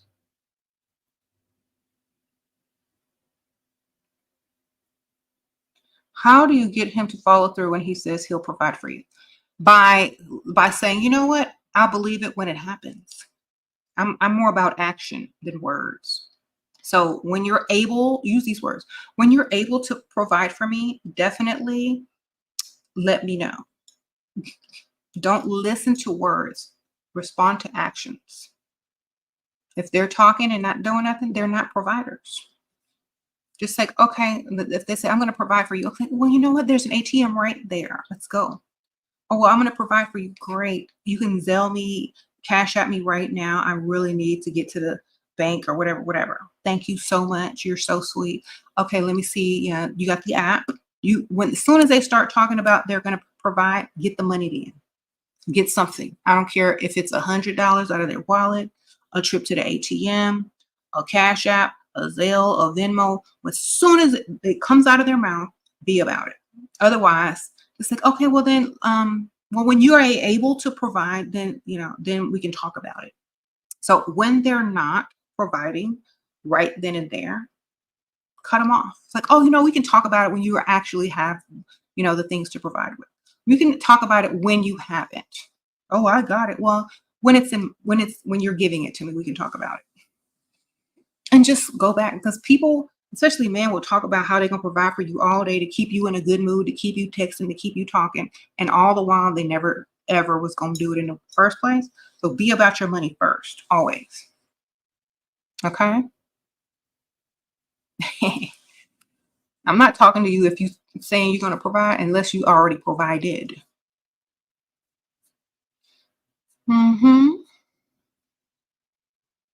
If you haven't provided, get out of my face. Talk to me when you are providing.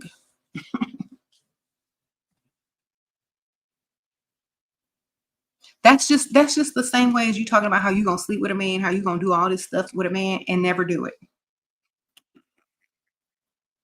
Try that and see how mad they get. Ooh, I can't wait to get you in the bed. Yes. Where are you? You gonna come over? Oh no, I'm busy. Maybe next week. The same way as women string along man, they be stringing y'all along about being a provider. So if they're not providing, goodbye. On to the next. You could still, if they text you back and they say, okay, I got your money. Okay, great. But don't waste any time waiting on them. Okay, always be about the next one. How can you tell if someone is a provider from the first day if they actually provided and gave you some money? So, for example, they paid for all your food, made sure you had money. If you needed a ride home, like an Uber or whatever, made sure you had money in your purse. Like, oh, do you need anything? Took you to the ATM, gave you some cash, sent you some cash app, brought you a gift, ask if you want to go shopping. Like, if you're not providing, you're not provider.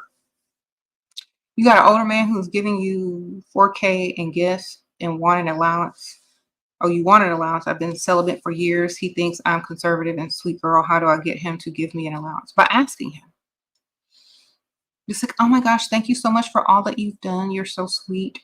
Um, I really like you and I really want to get to know you better. And I think in order to do that, we should spend more time together. And, I want to concentrate on getting to know you. So, the more time I can spend with you, the better. So maybe you could help me with my finances so I don't have to work as many hours or work at all. And we can like focus on this relationship. If you got it, he gonna say yeah. Oh, Selena, sprinkle, sprinkle. If someone wants to be in a committed relationship, what should I tell them to be provided for? Everything, ma'am. I mean, if you're gonna take yourself off the market, 100%, they need to be able to take all your bills, all your everything, hair, nails, clothes, your standard of living, and pay for that. And also make it better and do more for you if you're going to take yourself off the market for them. So, for example, if you're going to get in a committed relationship with a man and he's not willing to pay for your bills or give you money or whatever, what if the next man is and you're missing out on that? See, if he says, okay, well, since I'm taking you off the market temporarily, because it's not a marriage, it's just a commitment. If you're temporarily taking a woman off the market, you need to make sure that she's 100% satisfied with you financially too.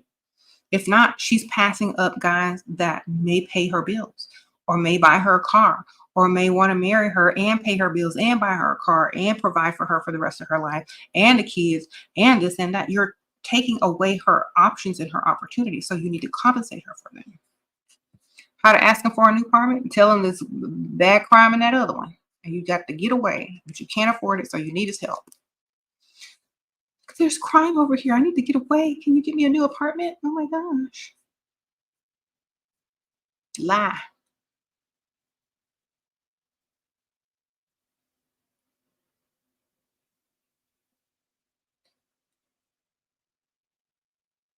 You said, at what point should you just stop dating men and move on to women? I don't want to marry a man unless I think he's exceptional. I would rather settle down with a woman than a man. Why don't you just be single? There's nothing wrong with being single. I feel like a lot of people feel like they have to have somebody. And that's the trap a lot of people run into when they feel like they have to settle down with somebody. If you don't want a man right now, just be single. That way, if whoever presents themselves, you're not going to be tied up in a relationship just because you wanted to be with somebody because you couldn't be alone. Then to be able to get on that opportunity that has presented itself. So, for example, if you're tired of men, what if the man that you really like comes along and you're in a relationship with a woman? What you gonna do then? be single until you find what you want. Or if you're tired of being single, then do what you got to do. But and like, let me tell y'all something. I've been married for a long time, since I was 26, and I'm what, 45, right? I've been married that long, got kids and everything. Being with somebody, it doesn't really make that much of a difference unless they are a provider. Okay? Because people are who they are, whether they're married or single. But if you can add provider to that, if you can add all the things that they do for you, the family, the kids and stuff like that, it makes the relationship better. If they can't provide, if they can't do anything, you might as well just be single. Because that way at least your options are open to go get better. Uh-oh, Jane, would you leave a guy who complains about his career? Girl, I wouldn't even be listening. I would just be pretending to listen. Sprinkle, sprinkle.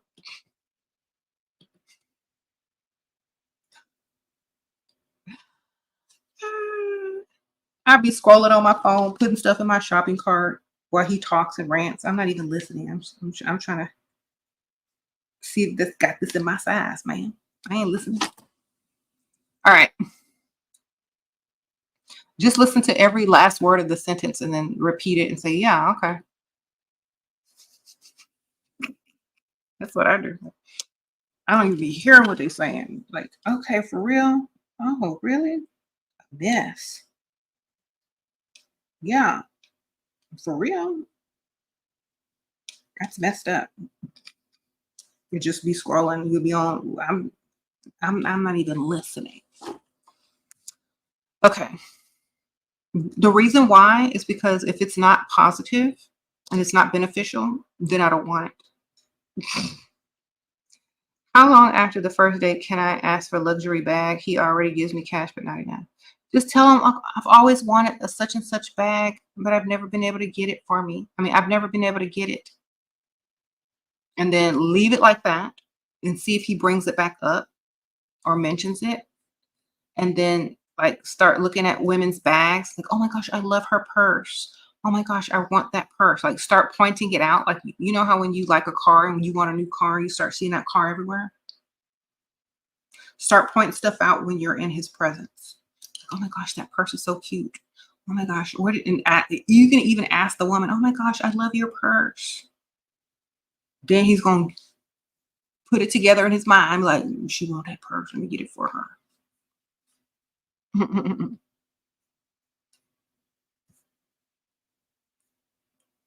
How do you juggle two providers at the same time? Make sure they don't find out. Make sure that they're not the same like circle. Maybe they live on the different side of town, or maybe they speak a different language or different culture. They probably won't run into each other. Sprinkle, sprinkle. You're able to get men to approach me, but I can't get them to exchange contact information and take next steps. How do I deal with after chatting? If they want your number, they're going to ask for it. Some people just talk to pass the time. But if they see something they want, they're going to want to find it again and reach out and see you again. So if they're not asking for it, they don't want it. The best way to get someone to ask for your contact information is to keep yourself more mysterious and to really light up when they're speaking and let them do most of the talking. Because if they don't learn enough about you and all they did was yap and yap and yap, then you're still a mystery to them. And they're going to want to know more about you because how well you responded to them and how much you laughed at their dumb jokes and listened to everything that they had to say. Now, they want the same from you because if you didn't give your life story and talk too much, they're going to want to talk to you on another level, especially if they're attracted to you. So they will exchange information if they didn't get enough information out of you. What age gap do you indicate you're 20? Girl, old enough to pay all your bills and get you a nicer car and, you know, live the type of life you want to live as a 20-year-old. They don't have to be super old because you're still young, but you need to find somebody that's going to make your life way, way better as a 20-year-old, you know? I wouldn't even do like, honestly, it just depends on what you want. If you're only about money, then definitely the older, the more money you're gonna be having, you know, at your disposal. The younger, the less money. And also, if they're young, they'll have more options and you might not be the only one, or they're, you know what I'm saying? So it just depends on what you want. Uh, uh, uh, uh.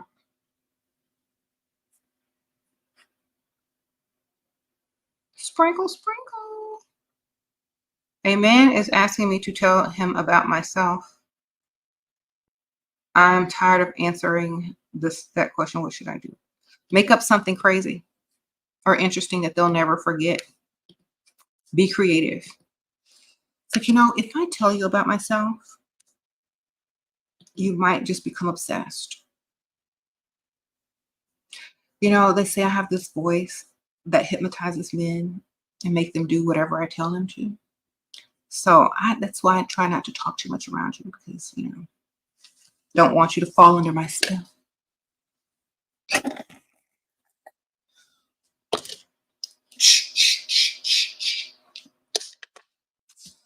Oh, Jake, sprinkle, sprinkle. You settled for a Dusty because you was lonely, girl, sir, Jake. Jake, okay, Jake. Get a cat, get a dog. Stop falling for people because you're lonely, or especially Dust. Because there's going to be a point in time where you don't want to be around that Dusty. You're going to wish you was lonely.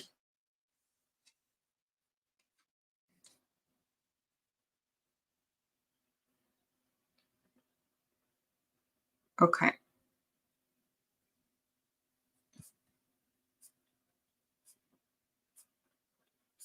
You say you think it's easier to get a provider in first world countries than third world countries? It depends on how bad you want one, how good you look, and what you're willing to do to get it. You know what I'm saying? There are women that sole purpose in life is to get a rich man and a provider to move out of their country, or to, you know, whatever. That's their whole mission in life. Sure, you're 22 in college and live with family, but looking for a summer job. Where can I find providers? Any recommendations? Work on the rich side of town. That's all the best thing I can tell you. On your break, or run your errands over there before and after work. Maybe go to happy hour over there. Try to work on the rich side of town. That's gonna be your best bet, man. Okay. And then on your breaks, after and before work, you can mingle in those areas. Someone says a country club. Well, I really don't. I don't know about like meeting people at your job, but after and before work and during your break, you can literally go and walk around the parks out there, go run your errands over there, go to lunch over there, and meet more people. And you can be there every day or as many days as you work. So, one says get a job in a luxury store. Okay. Okay.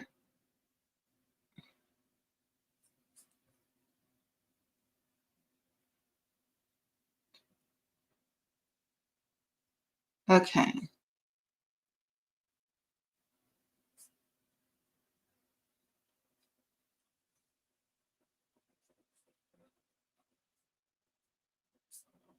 Sprinkle, sprinkle.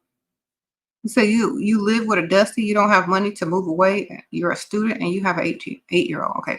Back in the old days, and it's still even today, there were many women in that situation. They just dated somebody at the same time and just made a smooth transition, left the Dusty and got with the rich man. Sprinkle, sprinkle. Oh, Lucia. Sprinkle, sprinkle. Your provider wants me to have a location turned on and share it with him, but I refuse. Then always refuse. It's like, I refuse. AI already knows where I am. Google Earth already knows where I am. You want to be added to the list too? Everywhere I go, you want to know where I am? Then you better come with me. I ain't playing this game. Let me put some locations on you. Estimate of how many providers show up HH daily. Should we communicate with all providers interested while other ones are around? How to... Okay, the ones that are interested, communicate with them, because that shows the type of man that you're willing to deal with. So if he's successful if he finds you interesting, the next successful man is going to see you talking to a successful man who finds you interesting. So you're automatically getting points as someone that a successful man would like. So don't talk to dusties. Only talk to successful men in the presence of other successful men. And usually, you know, if you're a regular there, if you go there often, or they see you there often, or if that other person leaves, the other one will most likely approach later on if he liked you. Okay.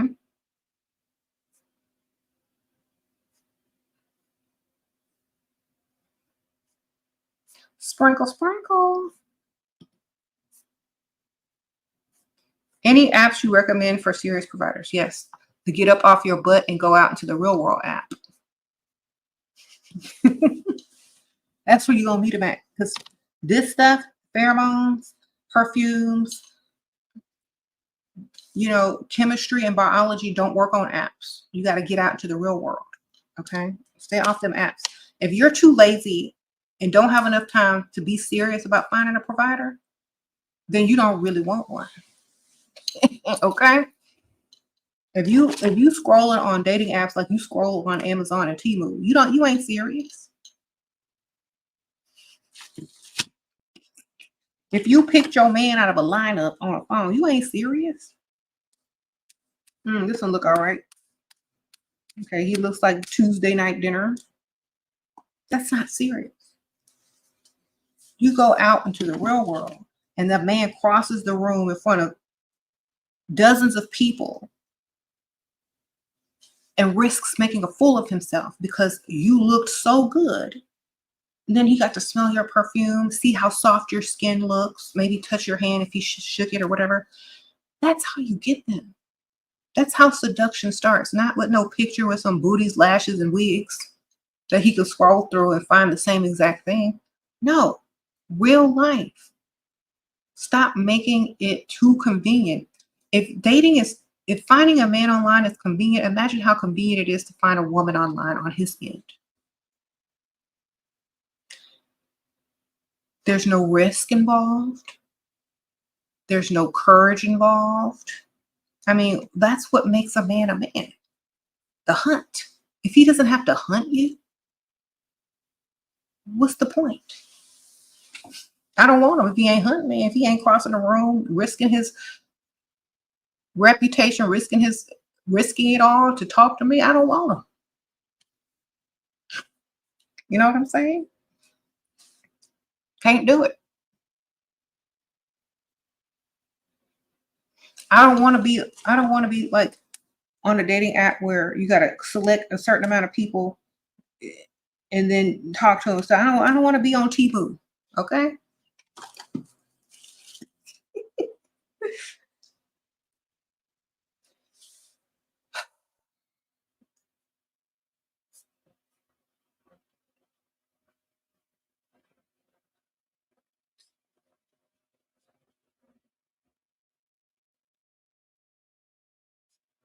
Sprinkle, sprinkle.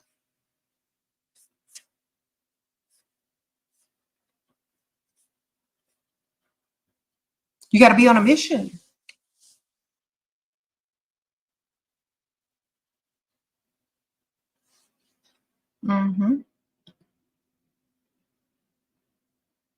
Y'all be making all these vision boards and doing mantras and affirmations and all this kind of stuff. Y'all need to get serious about getting a provider. Make some about that. Places you're going to go. How many providers you're going to meet this week? How much money you going to get this week? How you're not going to be afraid because you got another one lined up to lose this one that you ain't even got. Y'all be afraid to lose men y'all don't even have by having standards and telling people what you expect and what you want. So let's say you're dating this man. You dated him 3 or 4 times and you think it's about time to get some money. If you ask him for something and you're dating another guy at the same time and you know he got money and all the guys that you're dating have money, if you ask one and he says no, the other one might say yes. You're not losing, you're gaining. So a lot of women are just afraid to ask because they're afraid to lose. You ain't losing if you got more than one. Remember my analogy with the bingo cards? And when people play bingo, their chances of winning are more when they get more than one card. Get you more than one card. You playing bingo out there, okay? You're sitting there with one bingo card, frustrated, mad because you're not winning. Okay, well, get a couple. Get a couple of bingo cards. You're gonna win eventually. Every time you play. That's what I'm saying. It's a numbers game, and you got to be serious about it, and you got to do what you got to do in order to win. That's literally it. A lot of people are trying to follow societal rules. They're trying to follow moral standards that aren't working in your favor. You're trying to follow all these things that are not helping you. They're just not helping you. A smart person would say, okay, how can I get all the things that I know and put them in the correct order in order to benefit me? I'm going to have to say no to only dating one person at a time. I'm going to have to date several in order to find what I want. And the ones that I'm dating, they're going to have to all be rich because I know I want somebody with some money. So I can't date nothing broke, and I got to date several. And I can't be afraid to have standards and say what I want and ask for what I want. Because if he don't, the next one might. And how will I know if I never say anything or I've never asked? So you have to take those risks. You have to take those chances. You can't just be afraid to lose something that you don't have. You can't play by the rules when the rules are set up against you. They just are. Oh, Francesca, thank you, girl. Sprinkle, sprinkle. So date more than once. Date only rich. Go to the rich side of town. Say what you want. Say what you need. If not, you got another one. Don't be afraid to lose something you ain't got. Because what are you going to have? A man that's not going to give you nothing? You afraid to lose a man that's going to tell you no and that can't give you what you want anyway? You're not losing anything. Oh, well, man, he might have given it to you later. If he liked you, he would have gave it to you already, man.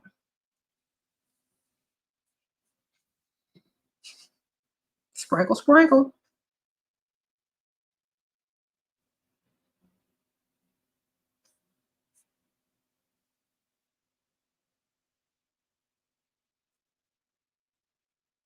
How did I become so confident? I kept a roster with men with money. That's how. Could you imagine how your confidence level will go up if you're dating several men with money? Just imagine that, especially when you're young. Just imagine how high your self-esteem would be if everybody you texting is super paid. Everywhere you go, you meet guys left and right that have money. Everywhere you go, guys are asking you, hi, what's your name? Can I get your number? Let me take you out sometime. Your confidence level is going to be that high. They just are. That's just what it is. So having high standards also boosts your confidence and your self-esteem because you're not dealing with nothing broke. Now, I didn't say that I never said they were all cute and they were all handsome. No, I said they were paid. Okay. And that goes a long way. So for example, I'd rather say I'm dating a millionaire than dating a cute guy. Now, added bonus if they're cute and a millionaire, but hey, I would rather brag on what they got in their bank than what's on their face. You know what I'm saying? Oh, who are you texting? Oh, this guy, he's a millionaire. Oh, who are you texting? Oh, this guy, he's so cute. What's the next question? What does he do for a living? That's when you're being judged. That's the next question that they ask whenever you tell somebody that you're dating or talking or texting to a cute guy. What do they do for a living? So you might as well just go date the millionaire. Because they ain't gonna go ask, oh, he a millionaire? For real? He's a millionaire for a living. That's what he does. All right. Sometimes you don't even care because you don't care. You don't ask. Mob wife life. Sprinkle, sprinkle. Some women don't even ask as long as it's legal. All right.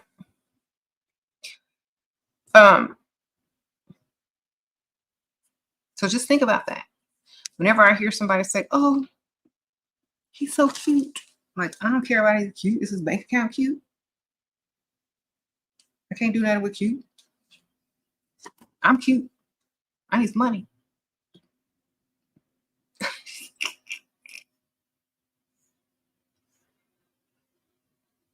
When should you introduce them to your family? When you can brag on a couple of things that they done bought for you and what they done done for you. They done paid a couple bills.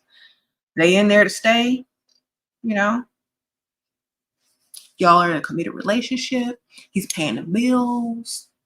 He's gotten you some fancy jewelry. You can brag about him. You know, you visit your mom or your sister and you're like, "Oh, girl, where you get that necklace? Where you get that ring?"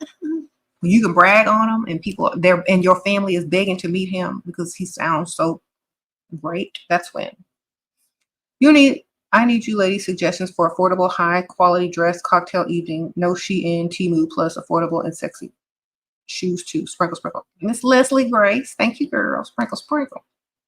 Well, I don't know what your budget is, but if you go to places like Marshall's, TJ Maxx, the department stores, like sometimes dealers have those sales where they have like everything on sale that's super cheap and name brand stuff. Somebody said Zara. Somebody said, yeah. You can pretty much find nice pieces if you just, do a little search.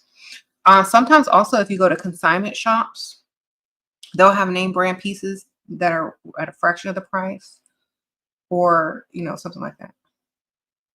What would you do if a provider man threatened to hurt you? Murder.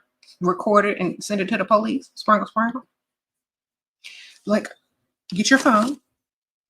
After he say it one time, let him say it, and then hide your phone. Like, start the argument back up and say, "What you gonna do to me? Oh, do this, this is that. Oh, for real? Don't tell him you recorded. Oh, okay, I'm so sorry. I'm scared for my life. Like, act, girl, act. I'm scared. Please don't touch me. No." Then when he leave, like, click. Next time he tries something, you know how they do in the movies? They be like, when they start to get an attitude and think they got you, then they hit that play button. They got themselves admitting to stuff on the phone, but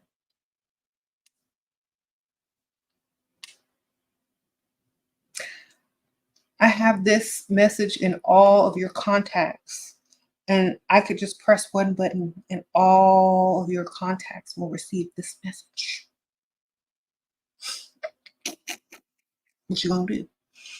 All right, y'all gotta play dirty. Why play fair in an unfair world? I'm getting ready to send it to his mama. Sprinkle, sprinkle. They're gonna be sorry that they ever threatened you because they just don't know if you're crazy until they bring out the crazy. Let me tell y'all something. If somebody ever threatened me, they're gonna regret it because it becomes a game after that. Then it's like, okay, you're gonna see what crazy is.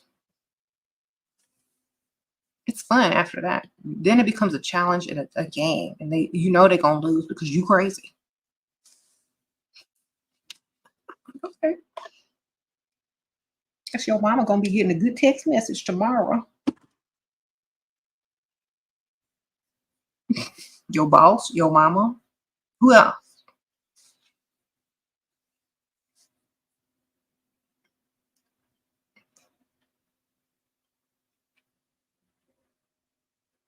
You said if I'm a problem, then you're the reason. Exactly. Girl, don't be afraid. Make sure when you send that text, you far, far away.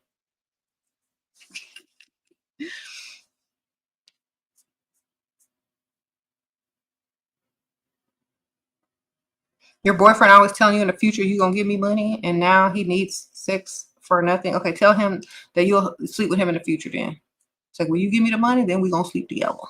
Until then, have fun by yourself. That's why you shouldn't be tied down to somebody that can't do nothing for you. You should be dating other men. Because you might meet one that can do something for you. Why would you, unless you're just having fun and you're not serious about that relationship, you should be dating other people.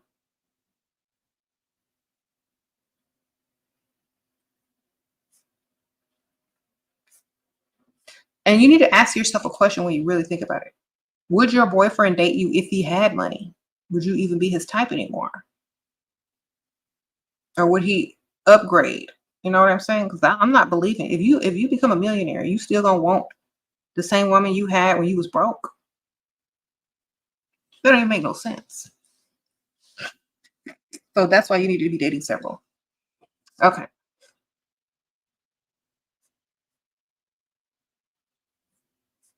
You think I should start a tour? No thanks.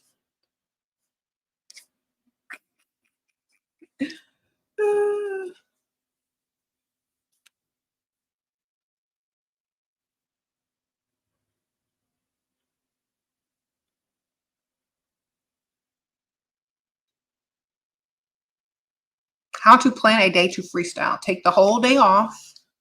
Start early in the morning. You gotta start early in the morning because that's when all the old and the rich people get up early in the morning. Or start, you could, depends on what your lifestyle is what you're going to do. So if you're an active person, you're probably going to go work out at a gym, go walk in a park on the rich side of town. If you're not so active, you might want to go have breakfast on the rich side of town, and run errands afterwards. You know what I'm saying? So take the whole day and take yourself on a whole day somewhere where everybody's rich. Mingle with them, talk to them, ask questions, act like it's not a big deal. You might strike up a conversation with someone. You might see someone walking their dog. You can pet it, ask the name of the dog, start a conversation there, whatever. But you got to get up early in the morning. Early. You're not going to catch nobody that's at 12 noon unless they're at lunch. And, by that time, it's like, very busy and very crowded. So you need to go early in the morning when there's less crowds, when people are, not expecting to see a beautiful woman in their face. That catches people off guard. Like, think about this. You're jogging or walking your dog, and all of a sudden this beautiful woman is just like in your face, petting your dog, asking his name. Oh, what's your dog's name? I mean, what he gonna do? He's helpless. You got him. Or it's early in the morning, it's breakfast time. He goes to the little local place where people eat breakfast. You sit there at the little counter or whatever. He wants to make conversation because he's alone or whatever. You ask him what's good on the menu because you ain't ever ate there before. I don't know. You got to get up early though. And you can't make excuses. You just can't make excuses. You got to just do it. I remember one of the ladies told me that they were jogging early in the morning and they met a couple of guys with money. Okay. Grocery store, jogging, running errands, all of that. What if you're skinny but don't like your body type? You're skinny? Let me tell y'all something. What kind of man are you trying to attract?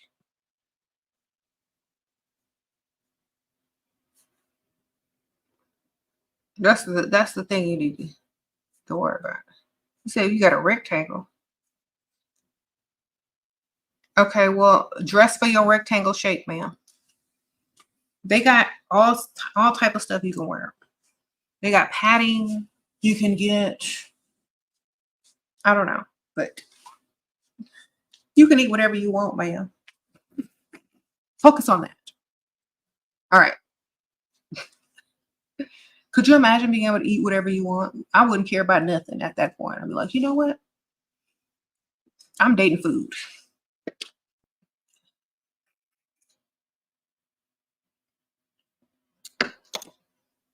Okay. Hey, Shira, I've always been feminine. However, after discovering you, I've leveled up even more. No days off from being beautiful. Greetings from Vegas. Uh-oh, thank you, pretty girl. Appreciate you. Sprinkle, sprinkle.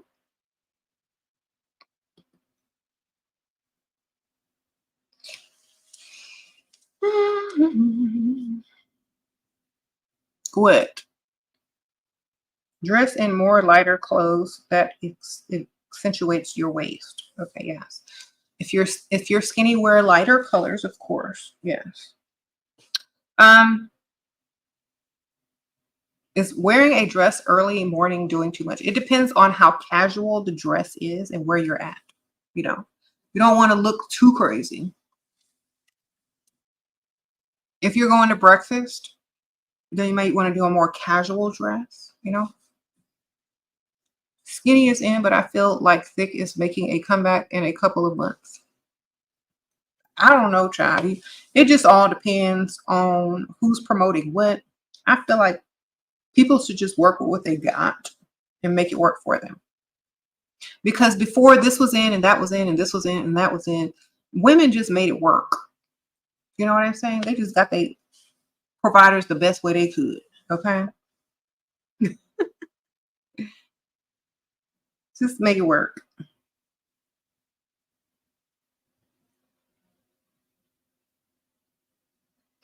Please talk about emotions. Only to be used to get money. If you're in a relationship. I would say women always want to be all emotional and stuff. If that man does not feel way more, caring and giving and loving towards you, why are you wasting your emotions on him? You know what I'm saying? A lot of women fall into this trap. They start caring more about a man and the man barely cares about them at all. That man don't like you 10 times more than you like him. Don't even bother. Don't even bother getting emotional over him. You know what I'm saying? They got to literally be like, but I love you. But you're the only one for me. I'll do anything for you. Tell me what you want and I'll go do. They got to be like that for me to even be able to claim them or care. You know what I'm saying? So if they're emotional over me way more than I'm emotional over them, that's the one. I'm not getting ready to be emotional over somebody that is not emotional at all over me. It just doesn't make sense. Okay? It makes zero sense at all. You said lawyers, business owner, investors, examples of good providers. Anybody that can pay all your bills and have some left to give you money to go shopping and live the lifestyle that you want, get you the car you want. You know what I'm saying?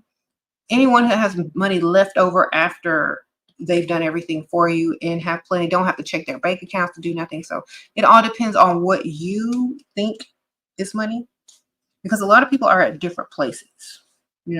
If I say, we're at different levels. A lot of people are at different levels. So what's rich to you may be broke to someone else. So if they can do everything you need them to do plus more, and it makes you happy, and that's the lifestyle that you want to live in, that they can provide for you, then that's what you go for. A lot of people, I say people that own their own business are more free to do what they want when they want versus someone that works for people. You know what I'm saying? So if you want somebody with more freedom, go for business owners. If you want, because a lot of people will be under stress, under deadlines if they work for other people.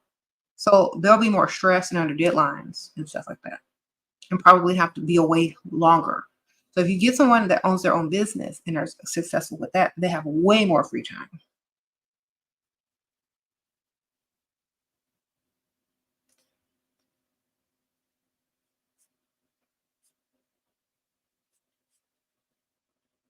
What's the best days of week to freestyle? The weekdays. Monday, Tuesday, Wednesday, Thursday. Friday and Saturday and Sunday are more date night, family night, you know. So you're going to be better off during the week when it's unexpected.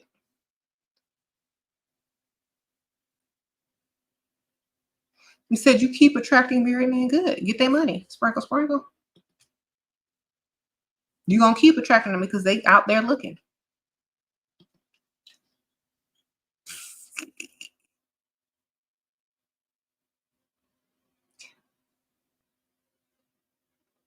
I don't understand why y'all don't realize this. Just get their money. They're obviously trying to give you some money. Take it.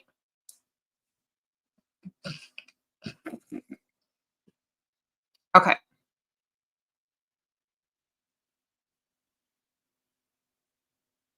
Why do I feel so uncomfortable accepting money from men that are asking for sex and tips on stop feeling this way?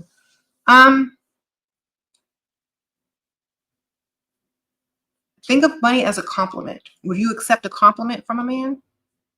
Then accept their money. Money is just a compliment in the physical form. That's why when you like what someone does, you give them a tip. Just think of it as a nice compliment or a tip. Thank you. A tip for being you. All right.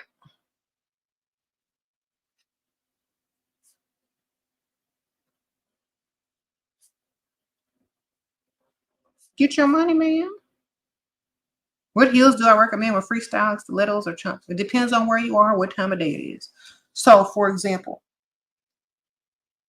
if I'm going out at night, I probably do heels with like stiletto heels. If I'm going out during the day or early evening, I'm going to do like a less seductive heel. If I'm going out during the day, I'm probably not going to do a heel at all because I'm running errands. I'm going to the grocery store. I'm going to the gym. I'm doing all those types of things. So I won't be wearing a heel. But the later it gets, the more sexy of a heel that you wear. Most people that meet my requirements, I meet in work settings with my new career. How do I date without risking my bag and looking unprofessional?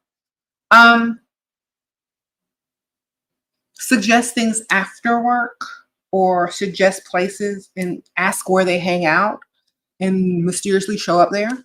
You know what I'm saying? Like, so for example, it's like, oh, do you know where do you guys hang out? Find out where they're hanging out, and wherever they're hanging out is other guys like that there. So it might not be them, but it might be other men on that caliber. So find out where they hang out, ask them if they have any friends, ask them if they, you know what I mean? That way it seems like you're not interested in them, but you're interested in people like them. And so sometimes men will be like, well, why don't you just date me? But, oh, we work together. Da, da, da, da. That would be so unprofessional. But, if you know any cool places to hang out, I would definitely, check them out. So he's going to tell you places that he like to go so that y'all could run into each other. And then if you say, okay, well, I don't want this to be unprofessional, then he's going to, keep the distance, or he's going to keep it more professional. And you're going to get to meet his, friends or other men like him. And whenever he want to see you, if y'all stop working together, or he stops working there, or you stop working there, y'all still have that connection of that place that he hangs out, and you can date on later on, but definitely find out where they hang out and go there. Always ask, because if they're the type of guys that you like, most likely they'll know where to go, and there'll be other guys similar to them in those places. Sprinkle, sprinkle.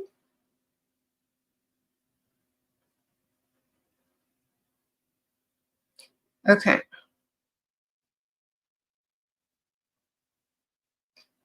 All right. Anyway, I'm getting ready to wrap it up. So if y'all got some more questions before I go, get them in there. And also, don't forget to get your pheromones.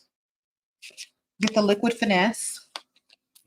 Y'all got to go in the description bar and get my coupon code so that y'all can save some money. Sprinkle, sprinkle.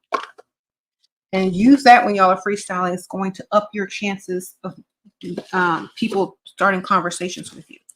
Go to Heaux Cosmetics. The link is in the description bar.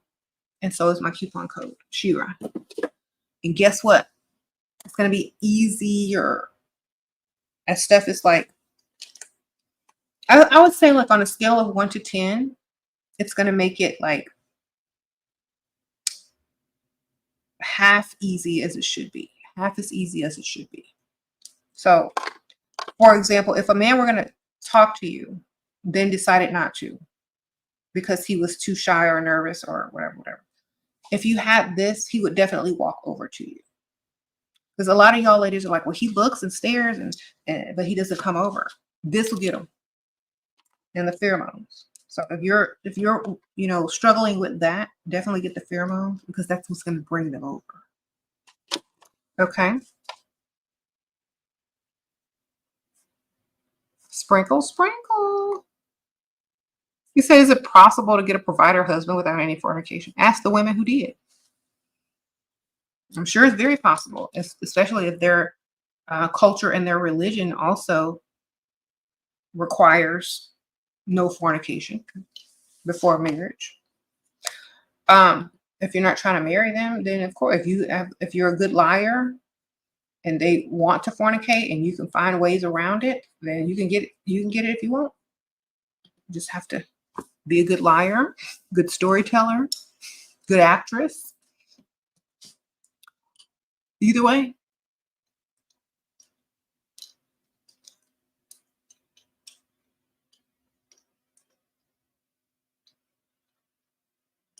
You said you always with somebody who's always working, don't really have time for you, but we don't do anything other than watch TV, and I have back injury and no car, and I can't get out of the house to meet people. Okay.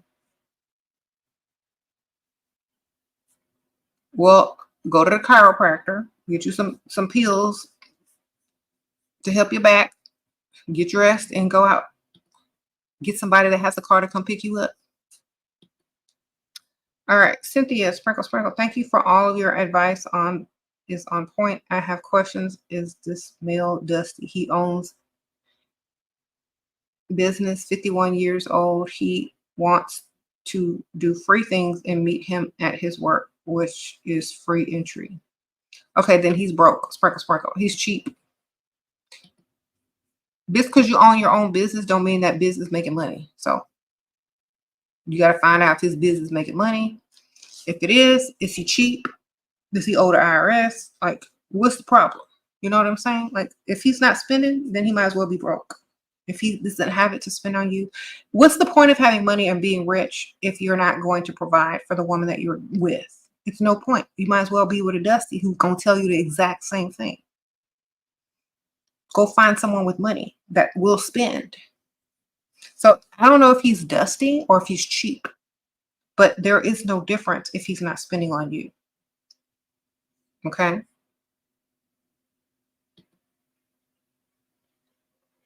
And you need to tell them that. Sometimes when you tell them, they'll feel so stupid that they'll start overcompensating by spending more. Because I'm not afraid to talk. I'll be like, you know what? You say you own your business. You say you're making a lot of money, but you always want to do free stuff. And you want me to come visit you at work where everything is free. That's not a turn on. It's not very impressive. So, I'm going to have to just, maybe we could be friends. You need to hurry up and friend zone that dude so he can prove to you that he's interested and he likes you, because you don't know how many women he's dating. You don't know how many women he's letting in free entry, and you don't know how many women he's not spending on and doing free stuff with, because he can have many if it's free. So get your money, man. Let's stop dealing with him if he's not spending. Okay. Your best sugar daddy ghosted you and is back after 10 days. How do I reply? I like him a lot, but I'm not trying to stick my ground. What? You trying to stick to your ground? Girl, he's your sugar daddy, not your boyfriend. Y'all need to start treating them like exactly what they are. There's no commitment. He's not your boyfriend. He's just a sugar daddy. That's the whole thing. He don't have to call you. He don't have to do nothing. Y'all aren't together. That's just a sugar daddy. So stop treating him like a boyfriend. And when he comes back, ask him for money, because that's all he's there for. That's why you need to have more than one. Sprinkle, sprinkle. Don't start mistaking them as boyfriends until they want to be a boyfriend and want to pay your bills and want to do all those things and call you and tell you where they are and have communication with you at all times. They're just a sugar daddy, so treat them like one. Okay.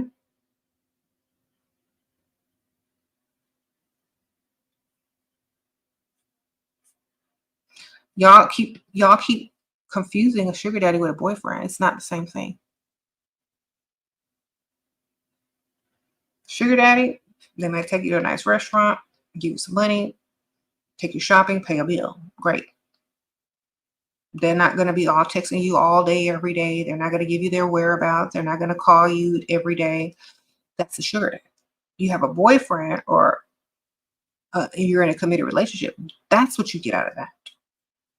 So y'all have to stop confusing it. Every relationship is not the same. And where you get your power from is knowing that and acting accordingly. So if you're not texting him, if you're not looking for him, and you won't even realize he ghosted you because you're going to be dating other people. And you just, oh, well, he must be busy. I'll just call other one. Okay.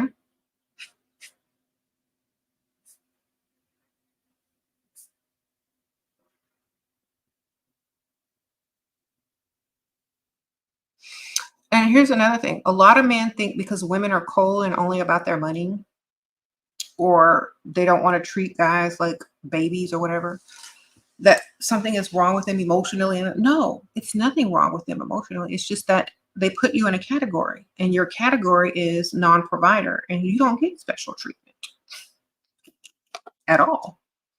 Or they put you in a category as not serious, or they put you in a category as not potential husband material. So they treat you according to the category that you're in now. And women have started doing this, and men don't know how to handle it, because men have been putting women in categories forever. But now that women are putting men in these categories, they don't know how to act.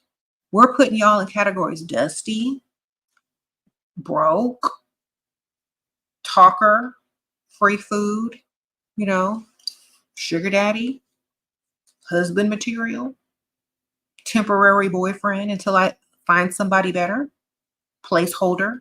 Y'all are getting the categories now. Why? Because if y'all aren't going to come straight out and be the man that y'all are supposed to be, then we have to put you in a category. We got to file you under something, because we're not taking you serious, because you ain't serious. When you approach a woman, you need to approach as a financial provider. That means your pockets are able to fund and provide for this woman. You know what I'm saying? Otherwise, don't approach, or you're going to get put in a category. And you can't be mad about it, because if a woman wants to put you in a category, at least she's still dealing with you. You rather than just be ignored.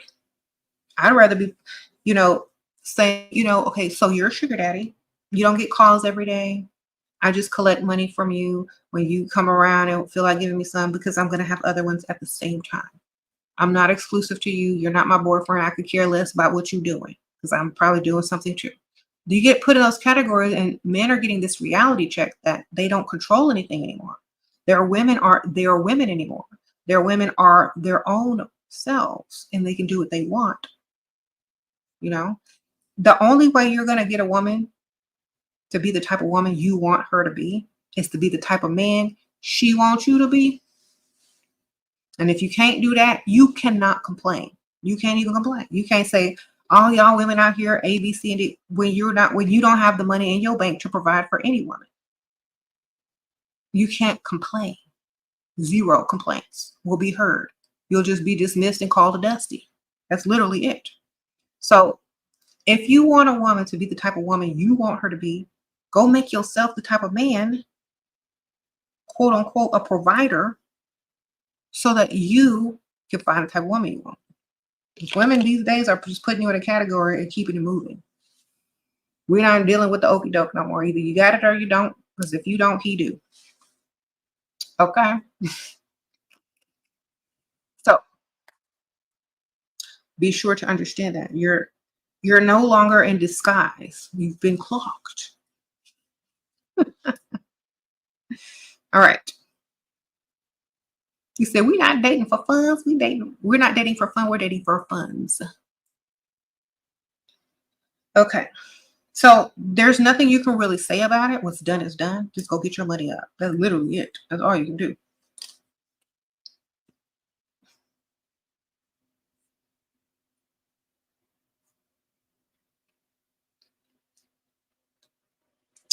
Okay.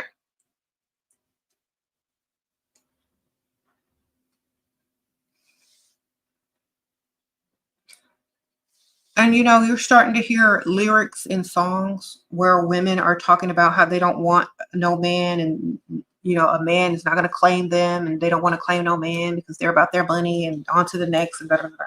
Great. Uh-oh. Only sprinkle, sprinkle. How to receive special treatment from family. From family. Be special. Treat yourself special. However you treat yourself is how other people are going to treat you everywhere. Period. Okay?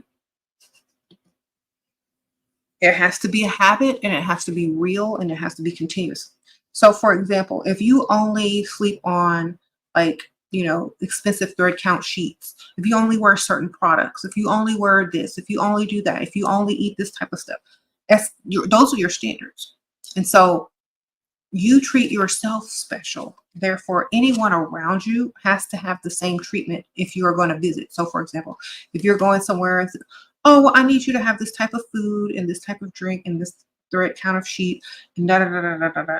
You know, your families treat you special too. It doesn't have to be that extreme, but you can, you know, you can tell them the things that you like. Just be a little different and a little extra, and everyone will treat you special. Period. Thank you, Cynthia. Sprinkle, sprinkle. Everybody will treat you special because you treat yourself special. If you take any old thing and you accept any old thing, people are just going to give you any old thing.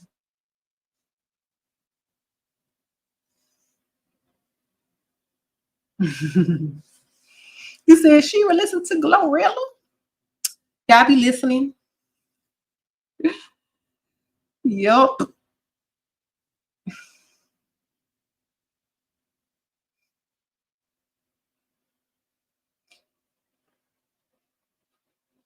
You said, is it okay to leave a marriage of 15 years if no progress has been made? Not if you're on the will or in the beneficiary, man. Sprinkle, sprinkle. That's progress. Sprinkle, sprinkle. If they ain't got no money, then you know what I mean.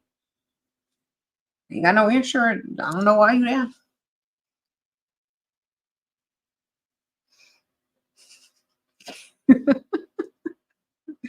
If you on the will and you the beneficiary, or you going to inherit something, you might as well stay, girl. You ain't been there that long. Unless you could find somebody that's gonna put you on the will and give you more. I don't know.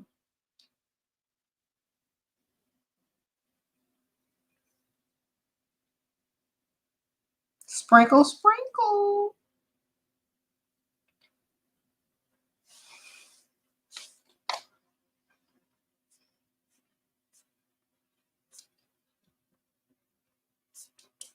How, okay, Lori says, how and where did you learn your seduction technique? What to say, how to act, or how, okay. Thank you, Lori.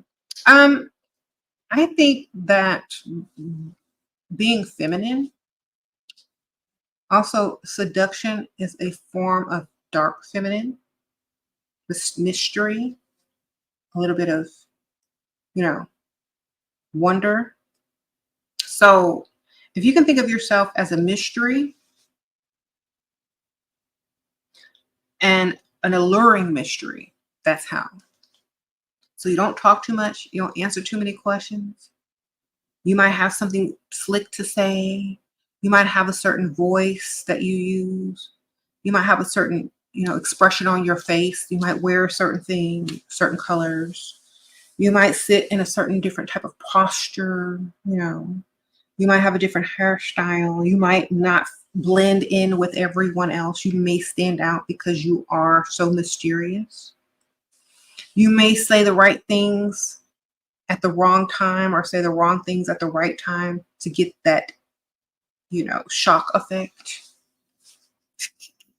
You may do things that most people would never think of, and that's going to make you stand out, and you may ignore them. You may act like you don't care because you can get another one. And that's when they care more. You know what I'm saying? I always tell women, like, act like they're disposable. And that's when they want to stick around. Think about it. They're supposed to be working for your attention, not the other way around. We're not seducing them. They're being seduced by us. That's that's the key thing right there. You're not. A lot of women miss this. We're not seducing them. They are being seduced by us. Get it? Like our normal actions, our normal habits, our normal everything is seduction. And if you know how to work it to your advantage, then that's good. Okay? Sprinkle, sprinkle.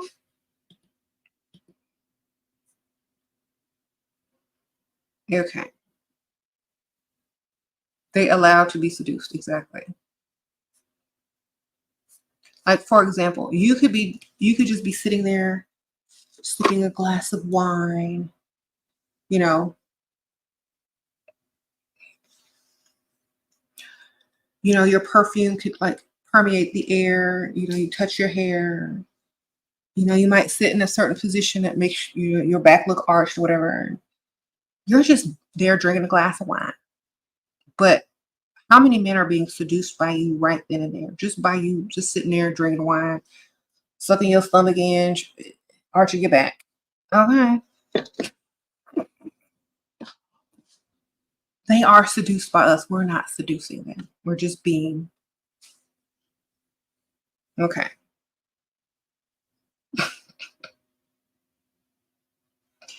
Here you go. And then when they come over and we're sucking in our stomach like this and we can't talk too much, then we get this mysterious voice. And we have on some type of push-up bra, girdle, Spanx that gives us perfect posture that sticks our boobs off. So we're like, hi, nice to meet you. We're really in torturous pain, but we're making it work for us and we're getting that money.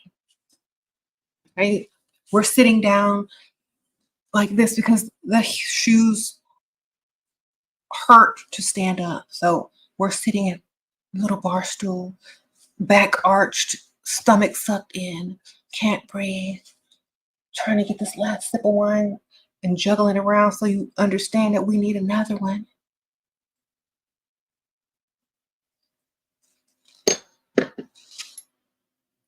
Then we like, when they walk over to us, we're like a deer caught in headlights. We're like, our eyes get wide because our contacts are probably dry and we're trying not to get them stuck to the top of our eyelids. And we're like,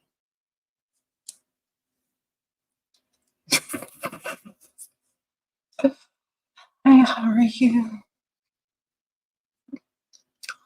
Oh, I'm doing great.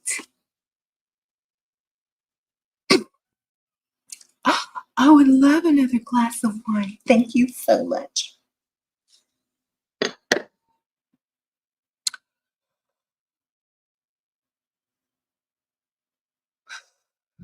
I take deep breaths so you get the oxygen flowing because you can't breathe on it because you're sucking in and you got that girdle on and whatnot.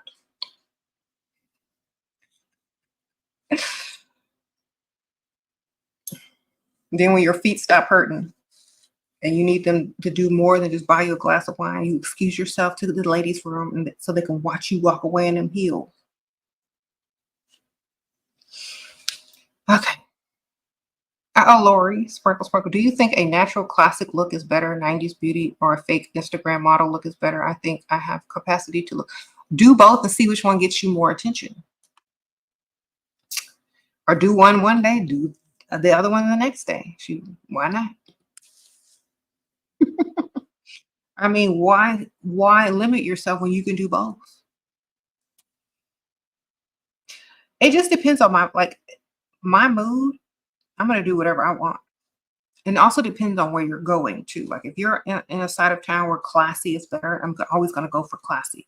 If you're on a side of town where mob wife is looking cute, do the mob wife. You know what I'm saying? Well, it's like a cross between Instagram baddie and like businesswoman. Like you standing on your business, but you like to have fun. You know what I'm saying? Um, I don't have an aesthetic. My closet has everything in there from every Whatever I feel like it is that day, bam, sprinkle, sprinkle. My aesthetic is I do what I want. Free. I don't have an aesthetic because aesthetic is literally limits. So if I need to look like this one day, I'm not going to look out of place because I can't dress like this. If I'm all classy one day and then I'll show up looking like this, it's going to be normal because that's who I am. I switch it up. I might have on a blonde wig. I might have on a bust down. I might wear my real hair. You never know. Oh, Isabella, sprinkle, sprinkle. Does reading books appear feminine and sexy? It depends on what you're reading, I would say. And a lot of times men will see a book. You don't have to be reading it. It just has to be sitting down, or you have to have it like you might be reading it, but you need to be paying attention to the room. So, it depends on what you're reading and what type of man is approaching you. Okay. Is he a reader? Is he interested in what you're reading?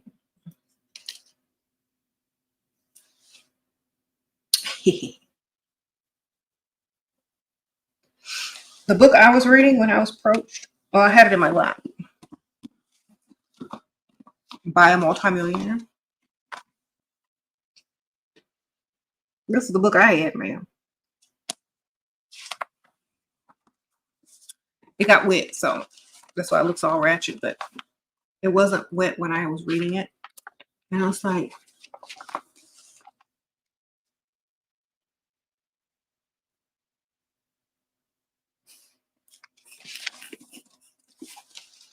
Leonardo was crazy.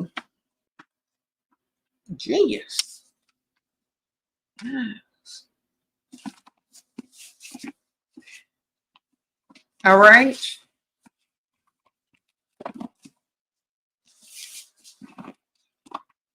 Sprinkle, sprinkle.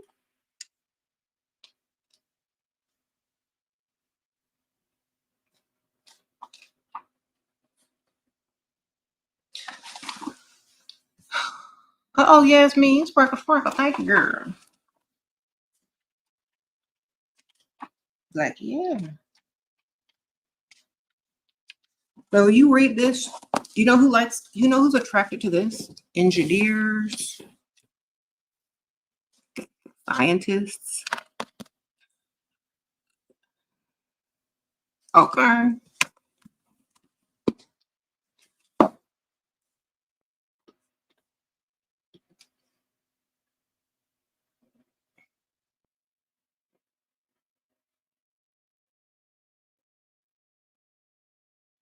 Where did my catchphrase come from? When people would donate to me, instead of saying thank you, thank you, thank you, thank you, I said sprinkle, sprinkle, like giving you blessings back. Thank you, thank you. Sprinkle, sprinkle.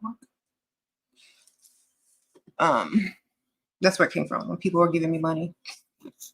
That's why I mean sprinkle, sprinkle, get your money.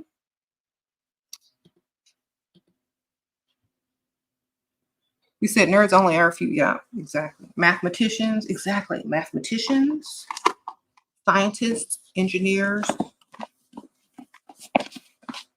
Get you a Leonardo book. Bring it out in the public. Go sit somewhere where there's a bunch, there's going to be a bunch of engineers, or you sit in the lobby where there's nice cars. They got to have a nice car. Oh, Melissa, you don't have a question? I just been trying to send a thank you. Oh, sprinkle, sprinkle, Melissa, I appreciate you. Sprinkle, sprinkle.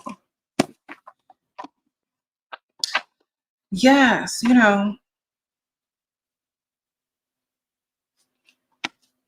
that's actually a very interesting book. I have like so many Leonardo books. I'm quite fascinated by him.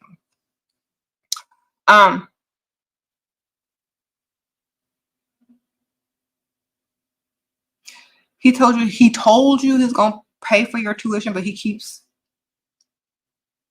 delaying payment. And 2 days ago, he told me he wants to be intimate with me in terms of kissing. Ill. So you know what? No, I don't have time for that. I got to figure out how I'm gonna pay my tuition. Okay, I've been waiting on you. You lied, so I don't know if this is gonna work out for me. I have serious issues, and you're sitting over here playing. You know, this is my life. This is serious. You know, sometimes you got to cuss them out and get mad at them, you know, when they don't do what they're going to say. And they'll feel inadequate, like they're losing you. And you literally, if they give you what you want, you're going to literally be more thankful to them. And they think they might get some if they get you in your emotions and angry, but it's all an act. So you got to fake, pretend like you're mad at them, tell them off, and then that's when they're going to come back with the money. Okay? You don't, it's too late for nice. They'd already lied to you. They got you stringing you along. It's time to react. Okay? And that's why you need more than one, because if that one don't pay, the other one will. And if you are smart, both of them will go pay. Okay, you got your little extra spending money. So you get two. You get mad at one when they stringing you along. You threaten to dismiss them, and then you go get the other one or get both of their money. Okay, so okay, well, I don't have time. I have to figure out how I'm gonna pay this tuition. You've been lying, saying you were gonna help me. I was depending on you. I don't have time for this type of stuff in my life. You know, obviously you don't have it. Just say you don't have it. I got other more important things to do, and I'm so sorry that you know, you wasted your time. And I'm so sorry I believed you and waited for you. Oh, no, I got it. I'll help you. How much do you need and when do you need? I need it yesterday. If you can't get it to me today, I don't, you know, don't call me anymore, because I literally, you know, made plans and told such and such that it's going to be paid. And now you're trying this. I said, this is terrible. Make them feel bad, make them feel guilty. It's like, I can't believe every time I try to meet someone nice, it always turns into this. Oh my gosh. Ugh. Then that's when they pay. You gotta cuss them out and get mad. Don't say anything that you can't unsay. Just, your tone is very important. You don't have to use curse words. You can just use your tone. And then when they pay, they're gonna expect you to be like all extra, like, oh, thank you so much. I'm so sorry. Oh, no. Then they're going to play on your guilt for being mean to them. And then when they start playing on your guilt, you have to come up with something else that they did wrong. So they can't play on your guilt for very long. Okay? You come up with a new problem. Like, oh, I need books too. All right. You say you called him a loser and he sent you 500. Exactly. You're 19. How can I get a man to take me shopping? Tell them that they look rich and like that they would that they could take you shopping. You're 19. You could say stuff like that. Oh my God, you look like you're paid. You should take me shopping. If they're paid, if they want to be seen out in public with a 19-year-old, they're like, okay, let's go.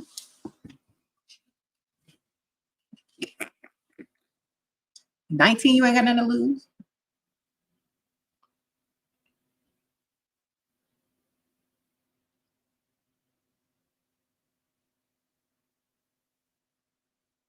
Okay. Thank you.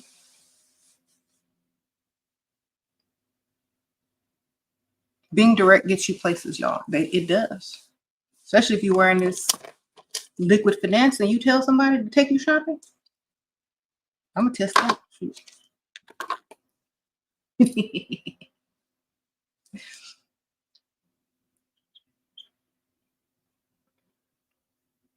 You said, is this just in America? I don't know how it is in other countries, but there's a reason why American women are notorious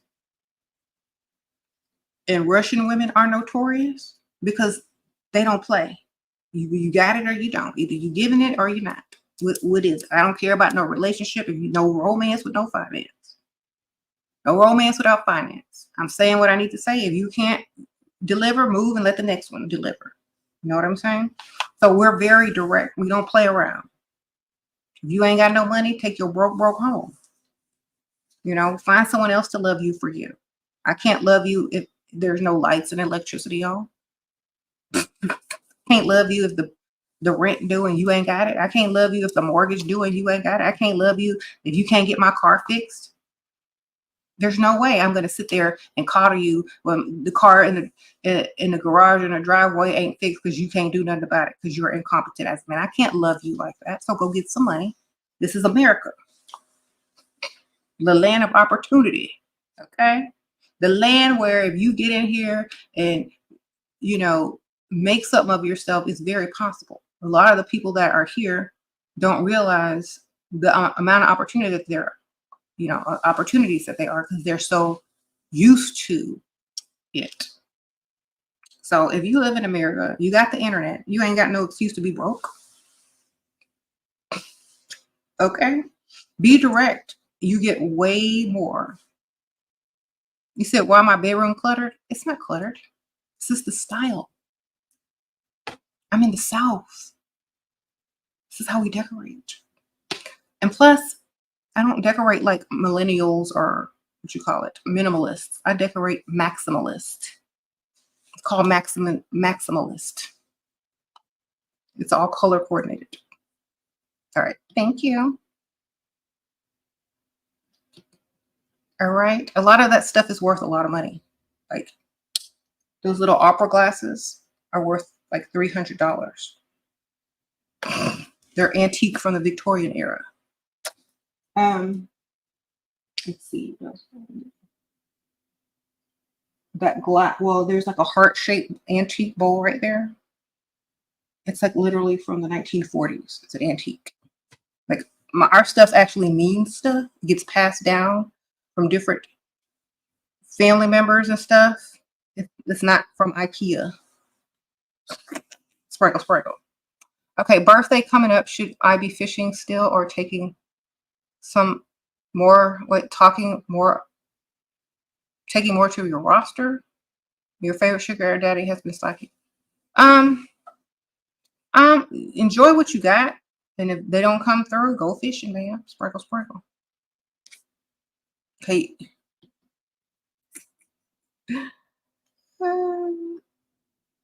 You said not at all. Yeah, my taste is different. I don't try to have my room looking like Instagram rooms. I don't go to IKEA. I'm not trying to have no IKEA stuff. You know what I'm saying? Nope. Shout out to IKEA, sprinkle, sprinkle. I bought a bookshelf from y'all, but I'm not trying to have my house look like the IKEA catalog. Okay, my stuff has worth, like real worth. Okay, face what? Talia, face healed from what? Severe acne. Okay, needed a makeup break. Okay, went to store. Guy asked me for number. Once I wasn't interested. He said, "You're not that cute with all that in your face. How do I?" Blah blah blah blah blah. The mark. How do you transmute the insane mark? Okay. At the acne mark. Okay. I don't know people's diets. I don't know people's region where you live. I don't know your allergies. I don't even know what causes certain acne in certain people. You said it's healing. I don't know. If they approached you, they liked you. When you said no, they tried to humble you because you humbled them. Okay? And the only thing that they could find to humble you was an acne scar. Their whole bank account probably humbles them. Someone says go to a dermatologist. I don't know. Like, I don't want to give you advice on how to heal acne scars or whatever, but there's creams you can use to heal the scars. Perhaps go find like a prescription one from a dermatologist. But at the same time, even if you didn't have acne, they would have found something else. You know what I'm saying? So you humbled them, so they have to humble you. They're dusty. All right. Anyway,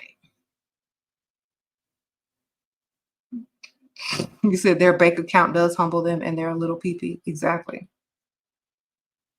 So my response would have been, you know what? You came up to all this in my face. So obviously you're all in my face and you want to be all up in something else. Obviously it looked good enough for you. And just because I rejected you, you want to humble me now? No, thank you, sir. Goodbye. Your bank account humbles you enough. You don't need me to humble you. That would have been my response. But can't say that in this day and age. Them dusties, they don't have anything to lose. How to make men chase you for your number? Um, Actually, I don't want men chasing me for my number. I want them to want to know me more and politely ask for it after they've proven themselves worthy of me. Because see, I think younger women don't realize this. A man has to earn your number, and you have to deem them worthy of getting it. So they have to put in effort to impress you enough to want to talk to them after that. It can't just be about physical attraction. I got to know what your career is. I got to know more about you. You have to impress me in some type of way. The number don't just get, you can chase me all you want. You might not get the number. Why do I want to talk to you again is the question. So that's how you get men to chase, by making them work for it, you know?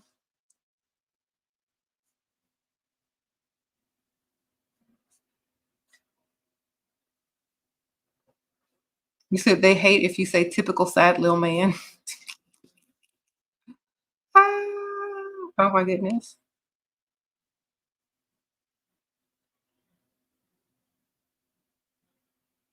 You said you asked if he was unemployed. Oh my goodness. How do you stop caring about what other girls in my culture judging me how I dress? Are you gonna marry them other girls in your culture? Are them other girls in your culture gonna pay your bills?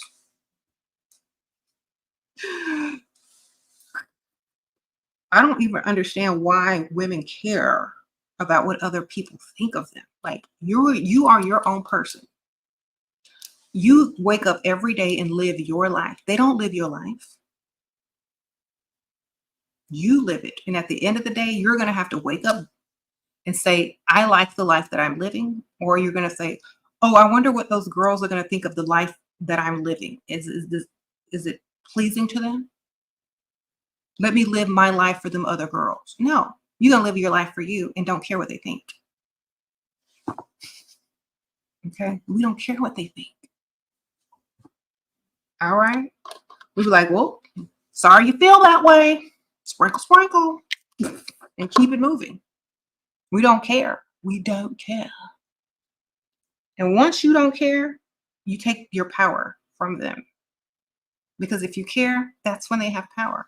So you just stop caring. It's like, oh, well, I'm sorry you feel that way. Sprinkle, sprinkle, and keep it moving. What to say to make men earn your number? Is that what I mean? You don't say anything. If they find you intriguing, they're going to impress you, and then they're going to ask for your number. If they're not asking for your number, they don't want to talk to you again after this. So obviously, you got to be interesting enough, attractive enough, seductive enough, but not in a slutty way, but in a way where you're mysterious and you're not. If you didn't give your whole life story, they don't need to ask your number. So hold information back. Don't tell them everything. And they'll feel like the conversation is incomplete and they'll want to follow up and get more information. So remain mysterious. Don't give away too much information. Let them talk more so that they've taken up the whole conversation and now they want to know about you. So they have to ask for your number. You see? So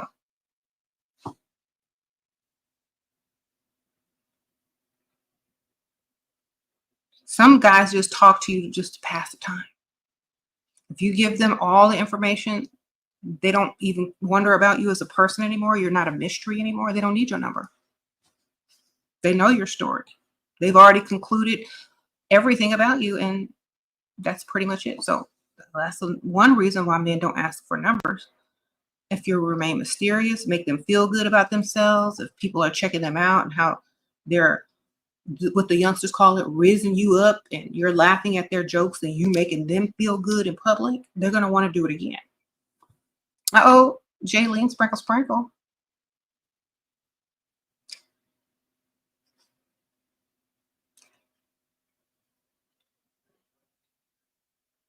What do you say to string him along?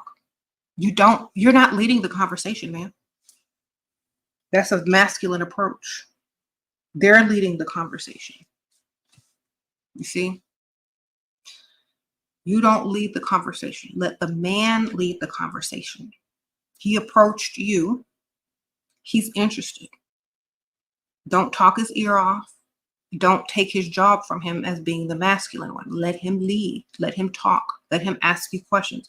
You don't even have to answer those questions. You can change the subject.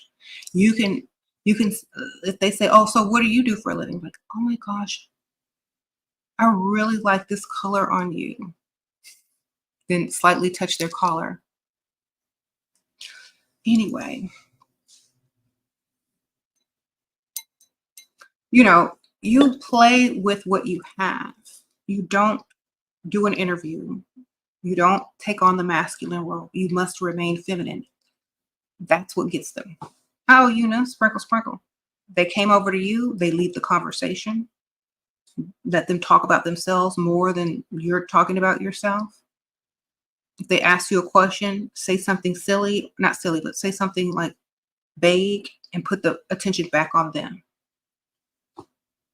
Give them just enough for you to still remain a mystery so that they ask for your number.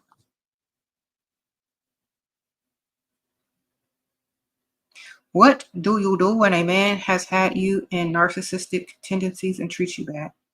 Learn from him and do the same. Duh. Sprinkle, sprinkle. Obviously, he thinks it's a good thing, so he won't mind if you do it to him. Honestly, I would never tell someone, like, I don't know why women do this. I really don't. If you are with a narcissistic man, it's because you're a victim. Two narcissistic people can't call each other narcissistic because they're too much the same. There's no victim. Think about this.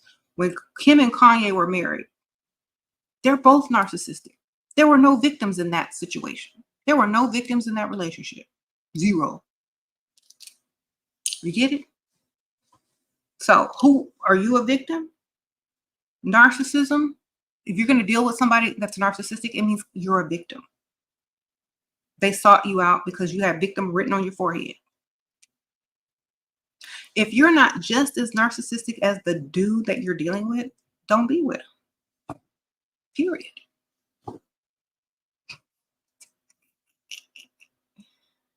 Okay. Y'all keep falling for these guys and wondering why y'all keep falling for the same narcissism. It's because y'all have victim written on your forehead. You're not narcissistic, so therefore, when a narcissist go out, they're going to find a victim.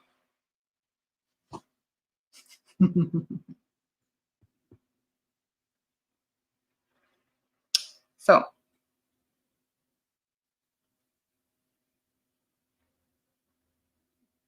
you say you attract who you are. Yeah, you attract what they're looking for targets, and then there you go.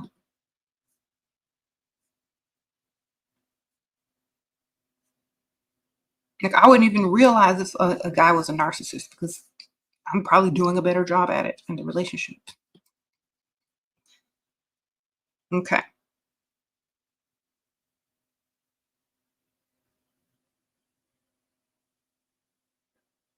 Mm-hmm.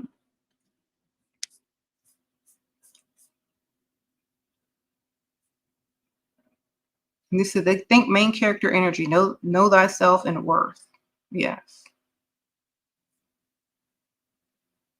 And it's so funny. Like, a lot of women are sitting there knowing the telltale signs of being with a narcissist, but you still with them. Why don't you just point it out? It's like, you know what? I love how narcissistic you are. It's a turn on. Like, flip the script on them. It's like, I'm just as narcissistic too. Those things don't work on me. But, game recognized game. Anyway, whatever.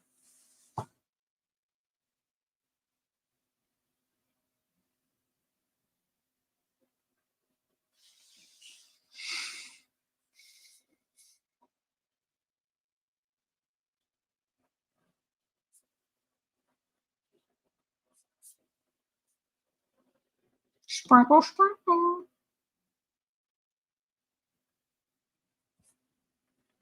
You messed up with your millionaire boyfriend. He don't want you back no more. What should you do? Go get another one, man. Just go find another one. You got him, you can get another one. That's how easy it becomes. Once you get one, you know you can get another one. Your confidence, your self-esteem is high. If you got him, you can get another one. It's not something that happens only once in a lifetime. Think about this. Most women who have ever dated a millionaire, they'll date another one and they'll date another one. It's not that hard once you get the first one out the way. Sprinkle, sprinkle. They know where to go. They know how to talk. They know how to keep the attention. They know how to attract one because they've been with one. It's just that simple. Dating idea, amusement park. If you in high school,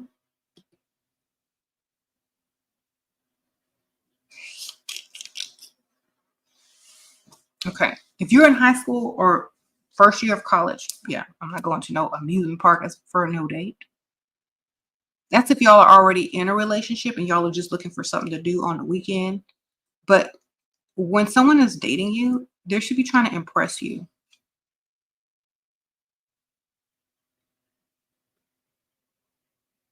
How can you feel better if he left me for another woman? If you had had another man at the same time, you would have felt, well, I had another one the whole time anyway.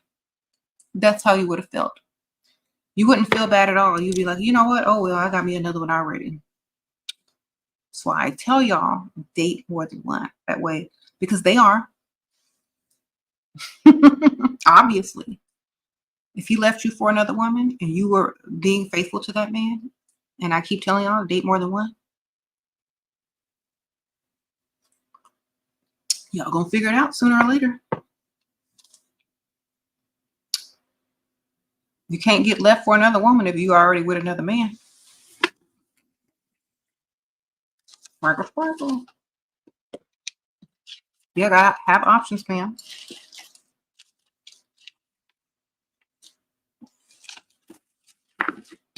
Because they gonna keep options. Do you all see how many women ask in the comments, how come only married men approach me? And y'all sitting out here acting all faithful and rushing home from y'all jobs, going 50-50 to cook for some man that's out there trying to holler at some other chicks? No. Y'all better do what's best for y'all.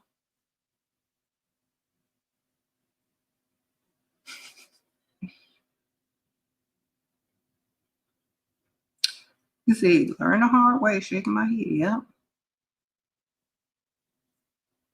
It's okay. Everybody has to go through what they got to go through in order to learn. And then once it clicks, there's no going back. Okay.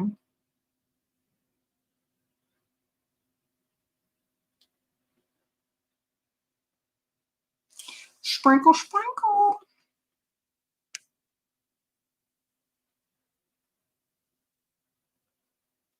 You say you need ideas on how to be nice, nasty, and petty? Call them the wrong name.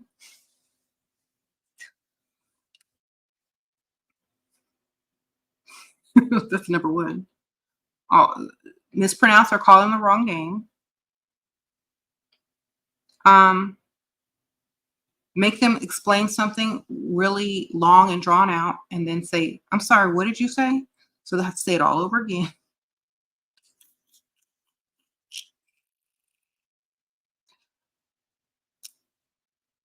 And then you want to be nice, nasty.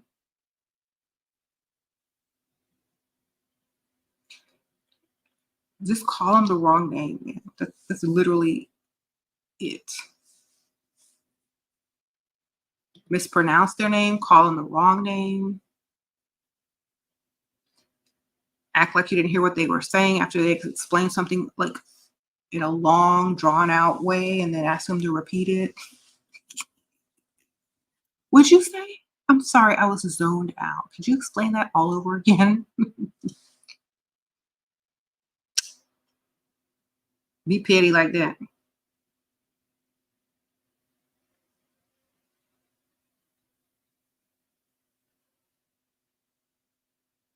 My problem is my mouth. I literally need to stop being so aggressive when I'm upset. It's so not womanly, but oh my God, it's so hard. Yeah, it is so hard. I think a lot of women show their emotion through, their anger and verbalizing it instead of thinking and using whatever they're angry about to get them money or to get them gifts. So all that anger, all that energy that you can't control, if you had just bit your tongue and figured out how to get money out of it, you could be getting money. You know what I'm saying? So if that man is making you mad or upset, you need to figure out how to get money out of him versus yelling at him. So, for example, if he's making you mad, you're like, you know what? I'm so upset right now, but I don't really feel like arguing with you or fighting with you. I'm just really tired. I'm just real tired. And, I don't know what else to do. And then walk away. And when you're walking away, you get your phone, start filling up your cart or whatever store you like. Ignore that person, especially if it's a man. Ignore, ignore, ignore. And when you ignore them long enough and they try to come see if you okay, see how you doing, see if you still mad at them, pull that cart up and get it paid for. That's how they buy their forgiveness.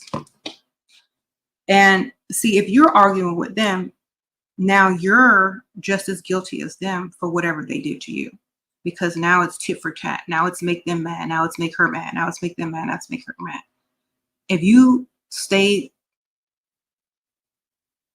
the victim in that scenario and let him feel bad about what he's done and excuse yourself to another room while you fill up your cart, and he comes looking for you, and you have some fake tears in your eyes versus screaming and yelling at him, he's going to buy you all the stuff in that cart if he got the money for it. Okay.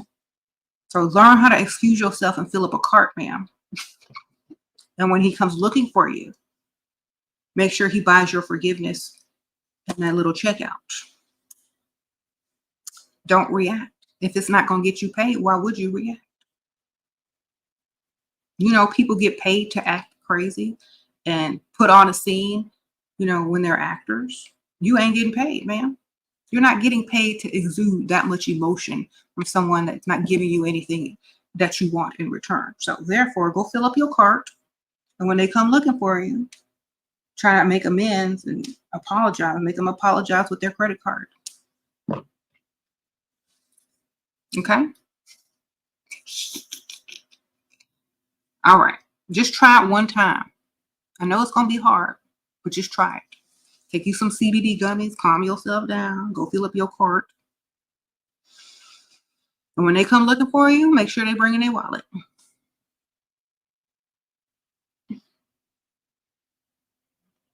They must pay for forgiveness. And think about this. You filling up that cart and then buying all the stuff that you want, you're getting them in the habit also.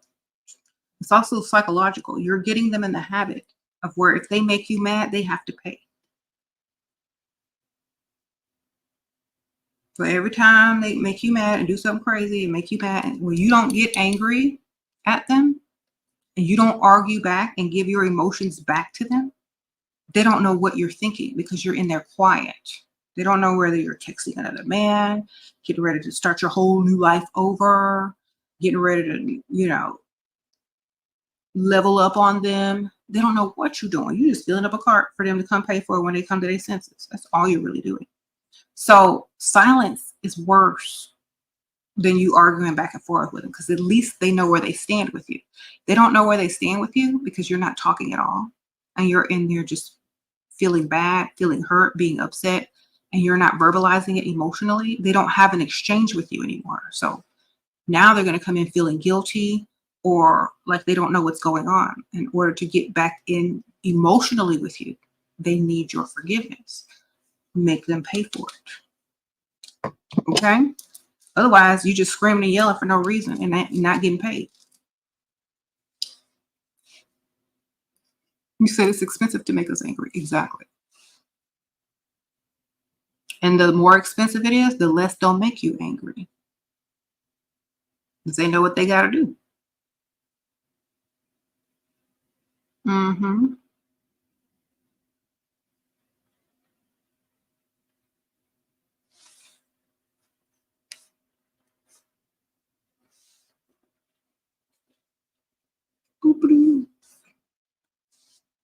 All right.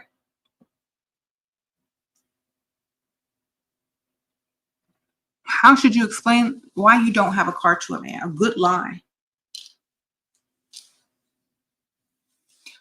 You got to make a good lie. It depends on what type of man it is. So, if you sold your car to get money for your relative, your fake relative, to help them or help them get some surgery, you look like a sweet person and you sacrificed. And now this man feels like he has this woman that's just sweet and would do anything for people that she loved. And now he's going to buy you a car or give you a down payment. So lie, man, lie. Oh, why don't you have a car? Oh, I had to sell it because such and such needed some surgery, and they didn't have insurance, and that was the only way. And I didn't want to, and it's been hard.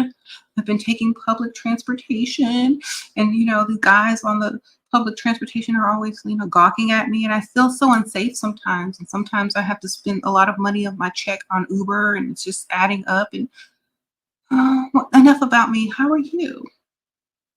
We need to get you a car. Yeah, I really, really need a car. Well, maybe we could do something about that. Maybe we can. Girl, lie. Lie, make up an extravagant story to where that man feels so sad if he don't go buy you no car. Okay? He gonna walk away thinking about you. I gotta go get that woman a car. Maybe we can go to the dealership tomorrow. Then she can come to see me.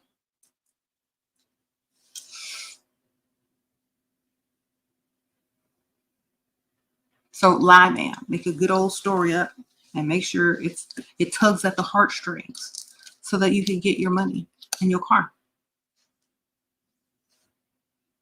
You say he got to be wealthy to do that? He just got to have good credit, be a co-signer, or have some savings so he can put you a down payment or something. You know what I'm saying? You can get another one to pay the car note. All right. You see, the lies keep getting better and better. It's better than saying I can't afford a car or I don't have a car or whatever. You see, it's better. Now they want to buy you a car versus, oh, she just wants me to buy her a car. She's a go there. Now they want to buy you a car because you've done so much. You sacrificed so much. You said damsel in distress works every time. Exactly. You said you can't even be mad. It's a lie. Exactly. It's not really a lie. It's a story that you want to tell him.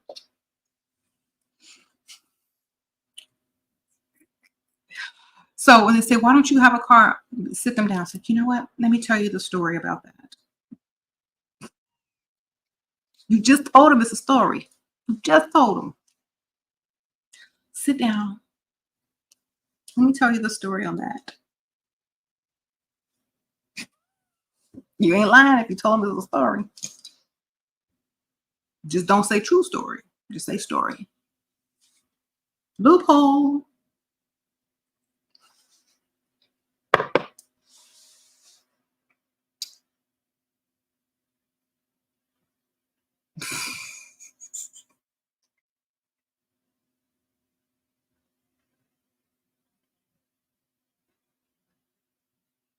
Anyway.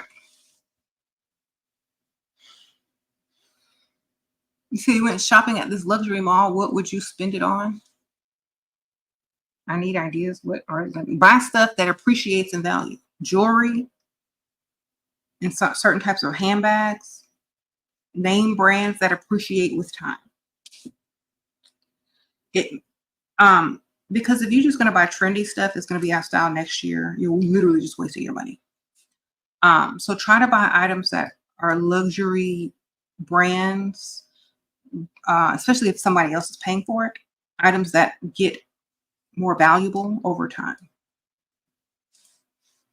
Okay. Someone says, yeah, Chanel, Hermes, gold, anything gold, diamonds, gold, any type of gemstone. Okay. Any type of name brand clothes or something that's only made like a certain amount of numbers were made of them. Something like that. Some you can actually like keep forever or that will increase in value or something that you can regift to someone else. I don't know. All right.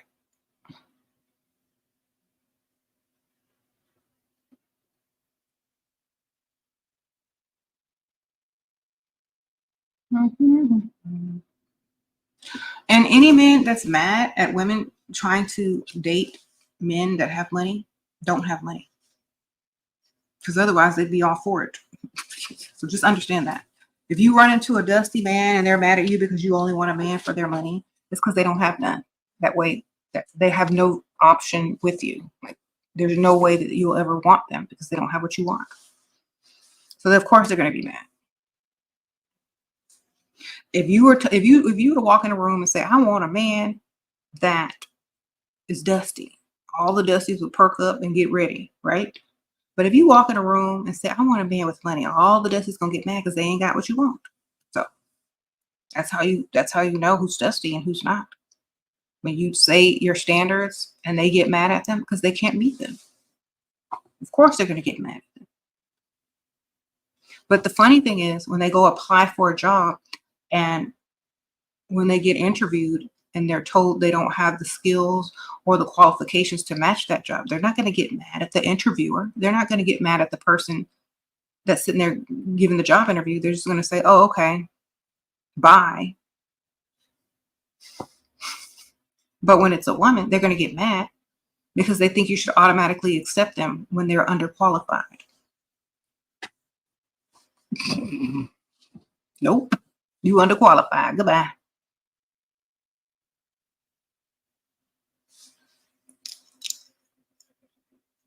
So just as you're underqualified for a job, you are probably most likely underqualified for the type of woman you're trying to get.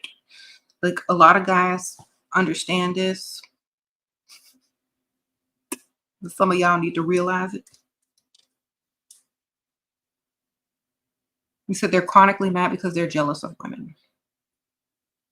Well, if you're in competition with a woman and you're jealous of a woman, then the woman don't need to have nothing to do with you because you're her competition, obviously. See, women look for men that can teach them something and to provide and to protect. If you can't teach me nothing, provide and protect, what you there for? You know what I'm saying? If you can't better me, I don't need you. I'm good all by myself. So a lot of men get mad because they don't have the skills, the qualifications to better a woman. The woman is better off without that man. So they get mad because they're useless.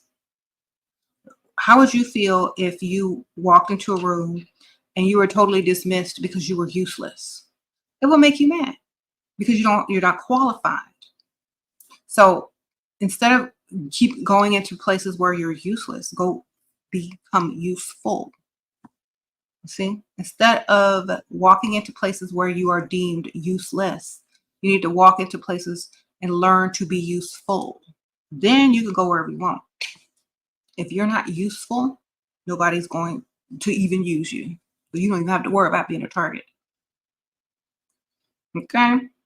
All these men walking around worried about being used and aren't even useful. Like y'all, No. And they're complain for the validation. They there to complain for the validation. Validate yourself by getting some money. That's how you validate yourself as a man. Go get some money. Okay? Be undeniably paid. That's how you validate yourself as a man. You don't need a woman to validate you. You don't need the world to validate you. You need your skills, your mentality, your ability to create and provide. That is your validation. You can say that I can do all these things for you and more. That's your validation. Don't go around looking for women to validate you when you're useless. If you're not doing what you need to be doing as a man, that's your own validation from within. Like, you're paid. You call shots. You do what you want. You got options. That's validation. You don't need validation from women. You need validation from yourself and from your bank account. And when you get mad when women want a man with money, you're getting mad that women just want a man to do what he's supposed to do. That means you don't even know what to do with a woman. You don't even know how to be useful to a woman if you're getting mad at a woman who wants a man to provide and protect. You don't even know what being a man is all about. So whenever men get mad at women because they only want money, you already know they're broke and they don't know how to be a man and they're useless. Okay? And it's not to say anything negative. That's just the truth. That's just breaking it down psychologically. That's like whenever I see that, that's what it just interprets to. Okay, you're mad because no one validates you because you're useless to them, and therefore being useless to them makes you feel useless to yourself because you refuse to go out and become useful. That's literally it.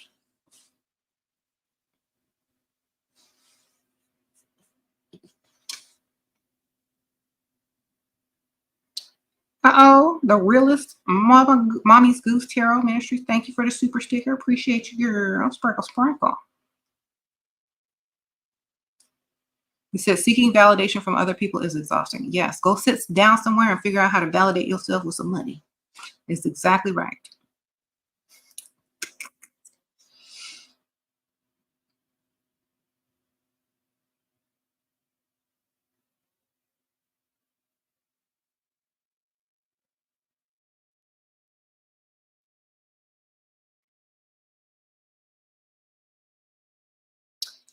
How to get a man back whom I would never go backwards. I don't want a man back that I lost. They lost me. Period. Sprinkle, sprinkle. It's not a mistake if they left and didn't try to fight for you and come back. They didn't want you anyway. Because some women can't even get rid of their man. Because they man say, you know what, I'm sorry, I'll do whatever you want. If your man left and he didn't fight for you, he didn't want to be there. You know what I'm saying? It's hard to get rid of a man that really wants you. So he lost you. You lost him. Whatever. Move forward. Been leveling up once you marry provider. Have dermo doctor recommend. Oh, randomly break out. What should I do during those times? Not be around him as much. I don't know. Like, I couldn't answer that question, but I would do a lot of research to figure out how to stop breaking out, whether it's changing your diet or whatever, and getting on some type of medication. But then, just explain to them that you have that condition, and maybe they won't really care, because once someone gets to know you, they really don't see those types of things once they fall for you. Uh-oh, La Crystal, thank you. Sprinkle, sprinkle.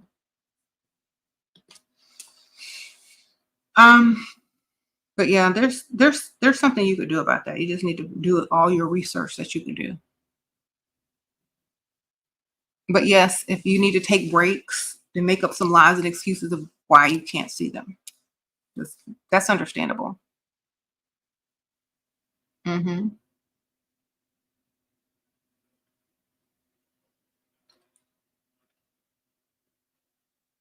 You said married. Does he even care about a breakout? Yeah, you probably not.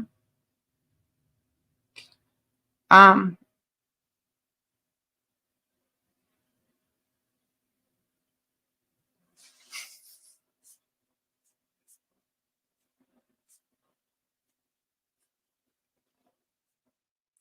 uh, uh, uh. Thank you, Goddess Energy. The members' names are going to be in green. She's a member on the channel. That's why you see the green names. They're channel members. Thank y'all for all being members. How do you overcome social anxiety? Get off the internet and go around real people? Put down your phone and get into the real world. You know, a lot of people suffer from that because they're too busy on their phone. They're isolated, but surrounded by people, but not really. You know, you could scroll through your phone and see more people than you see every day. But you're being overstimulated by constantly being on your phone and on social media. That when you get out into the real world, it's too much for you. So you need to put down that phone a little bit and go back out into the real world. You know, I think a lot of people are on the phone too much, and they value other people's opinions so much because a lot of the social media is based on likes, comments, and all this stuff. So when people read their likes and their comments, there's like, they care too much about what other people think. You know what I'm saying? And so when you get out into the real world, your social anxiety is up high because you're caring about what too many people are thinking, or you're caring about the interaction. What do they think of you? How do you feel? You don't feel this way. You don't feel that way because you're so used to interacting with the people online. You forgot the people in real life don't really care that much. They're not even paying attention to you, man. Have you heard of the law of assumption? It's similar to law of attraction, but a lot of women say it works faster and more constantly. I assume you're gonna pay for this food, this meal, and these bills, and it works. Sprinkle, sprinkle. Exactly. You're a man and you agree that we should provide, but many women at your work are not in sync with this. And when I offer to provide, they act scared and pull away. So I do not bring the topic to them again. Most women who find a man that is eager and willing to provide too quick and too fast feel like you're going to either try to control them or that you want something in return. So you have to make it straight up that you don't want any of that before you even offer to provide. So you got to work it into your conversation. Like, you know what? I like when a woman makes up her own mind about things and has her own life and does, you know, has hobbies and stuff like that. I also like it when, you know, they have standards and they make them in, you know, respect their boundaries and things like that, you know, blah, blah, blah, blah.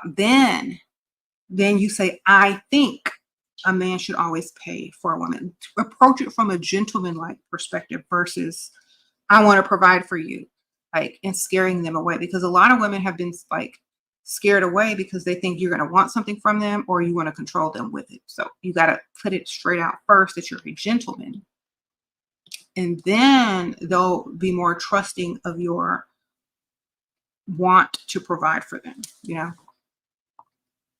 So you got to make it seem like you're not going to try to control them. You don't want nothing from them because you respect a woman's boundaries.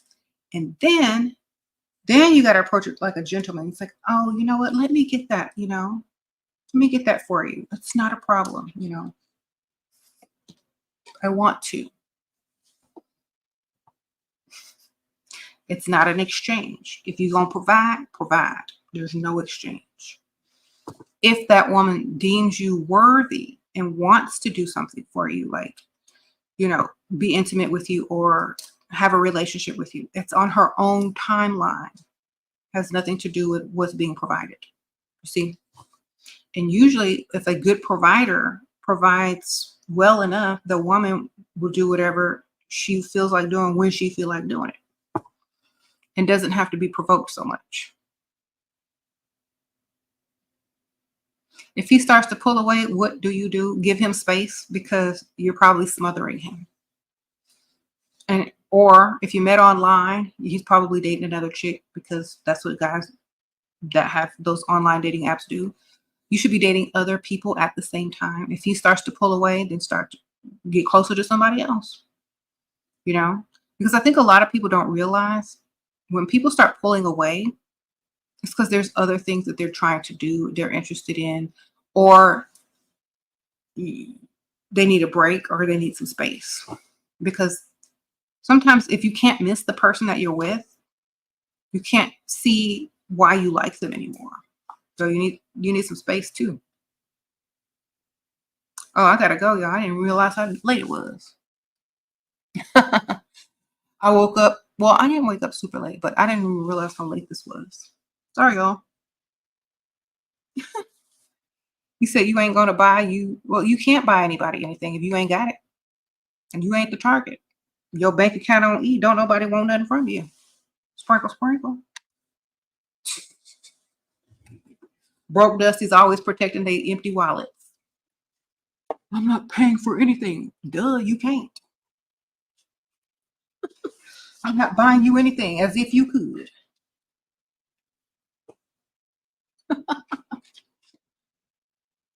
Don't nobody want your little 2 cents. Goodbye.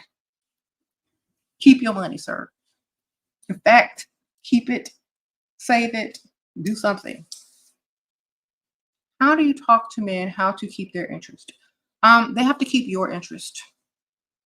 You just act very interested in whatever they're talking about. And they're interested in you because you're interested in them. You make them feel like the man. Save your little coins. Nobody wants your money. Pay your child support. I'm sure your baby mama looking for you.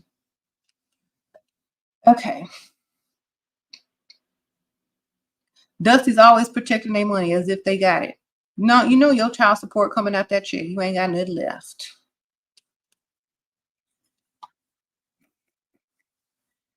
I'm not paying for anything for you, sir. We didn't ask you. You ain't the target. We know you ain't got it. Ain't nobody asked you. They're always volunteering that they not gonna pay when nobody ever asked them to pay. Like, we see you were struggling, sir. We ain't trying to get nothing out of you.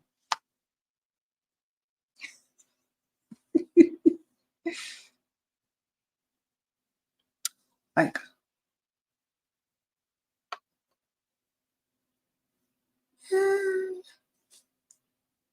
anyway, why is it always you ain't never see a rich man talking about I'm not paying for that, or I'm not buying you anything? You never hear a rich man say that.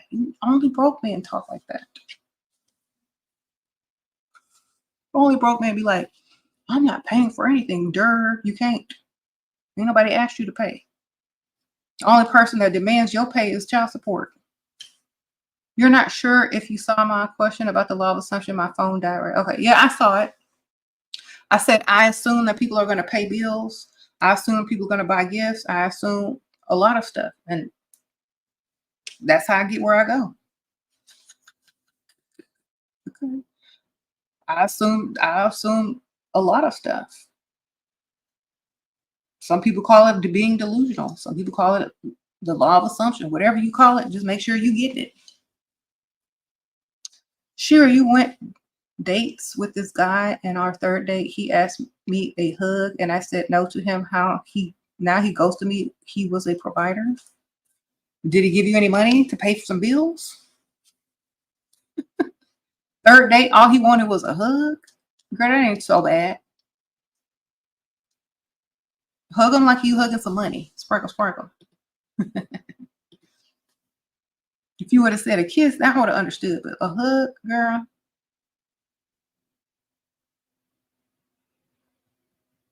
Okay.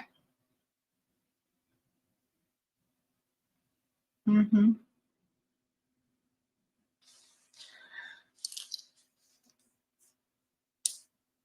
You said, Shira, you made me get my groove back. You got a dude treating you like a princess. Okay, then.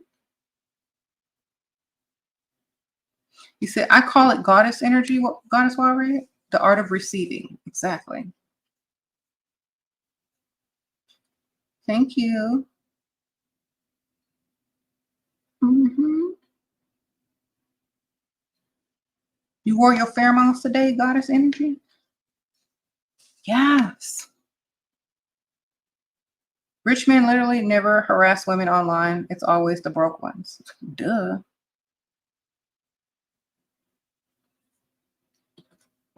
Okay.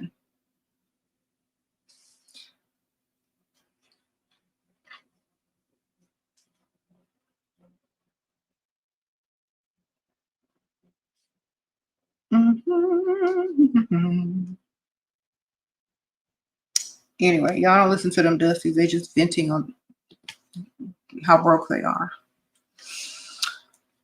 And the funny thing is, they think they're in here getting hints and clues about how women will try to use them. They can't use what they can't get out of you. They're not gonna, their attempt to use you will just be practice and a joke, literally, because they're not going to get anything out of you. Your practice, and you're not even the real practice because you're broke. It's a whole different game when a man has money. Oh, Aaron, sprinkle, sprinkle. What if someone you're dating for 1 month gives you 300 when you ask for help and your car really breaking down? I asked for help with 2.6K and they only give you 300. They ain't got it, man. Sprinkle, sprinkle. Ask the other one for money. Say, thank you so much. Every little bit helps. Now I have to figure out how I'm gonna get the rest of the money. So literally he gave you $300 and your car's not going to get fixed. You still have the same problem. So let it be known that the problem still remains. So even after he gave you $300, nothing has changed. It's like, oh, thank you so much. Every little bit helps. I'll save this until, I figure out how I'm going to get the rest. So automatically his $300 becomes literally nothing. And so either he got to give you more or he got to step aside and let somebody else give you money. He already know he can't get nothing out of you because he hasn't solved the problem. Okay?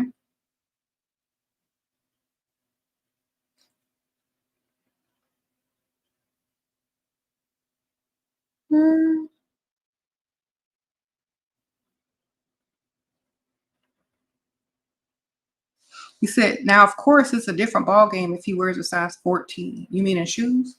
Well, if he ain't got a size 14 contract to go with them shoes, he can keep it moving because that means he can't afford them shoes and he's got to wear them sneakers out or them shoes out until he can afford some new ones.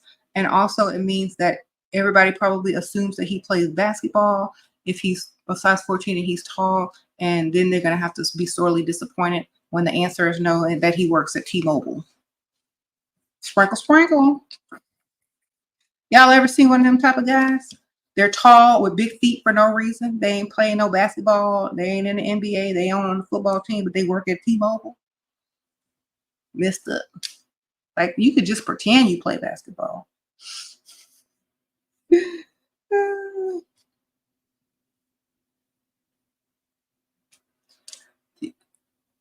I missed your question. We don't do much small talk in our country. Do you have any advice on how I can meet rich men? Yeah, go to the rich side of town, look good, and say, I'm looking for a rich husband.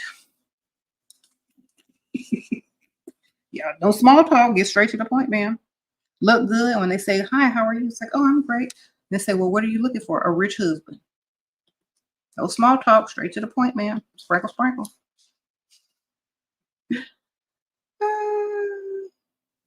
You said size 14 steel toe forklift driver. Exactly. Like, you just tall for no reason. Your feet just big for no reason. Get out of here.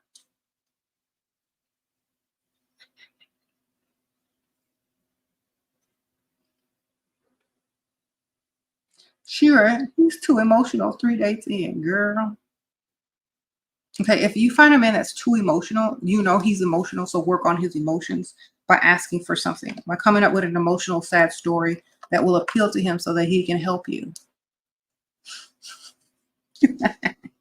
But don't make yourself the victim. Make yourself the hero in someone else's eyes. Like, oh, I have to pay my fake grandma's rent, or and now I'm trying to figure out what I'm gonna do, but I just had to help her because she's so old, and make yourself the hero so that they can feel bad and be your hero. You see what I'm saying? Don't ever claim to be irresponsible, because that just disgusts some people that are financially responsible. You know what I'm saying? Like I would feel disgusted, and I really wouldn't help someone if they were very irresponsible, because they're just going to keep doing it again. It's like throwing money down the drain. So you literally have to make it seem like that you are being generous and helpful versus being stupid and irresponsible. Okay. So a lot of women be like, oh, I can't pay my rent because I spent too much money on this, or I ran out of money, like, or I can't afford to even maintain my own bills because I'm broke and dumb and can't afford anything. It's because I'm stupid and irresponsible. That sounds really bad. But if you had the money and you had an option, help this person and sacrifice and figure it out later, or let this person suffer, you're a good person. Men already think women are good by nature. So that's going to play on their heartstrings, that you were so nice and helpful to someone and you sacrificed yourself. Now they have to jump in and save you. Okay. Don't give them the irresponsible story. Give them, save me because I saved someone else.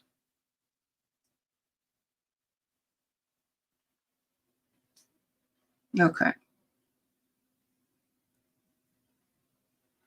You said you heard nerds are the way to go. Yeah.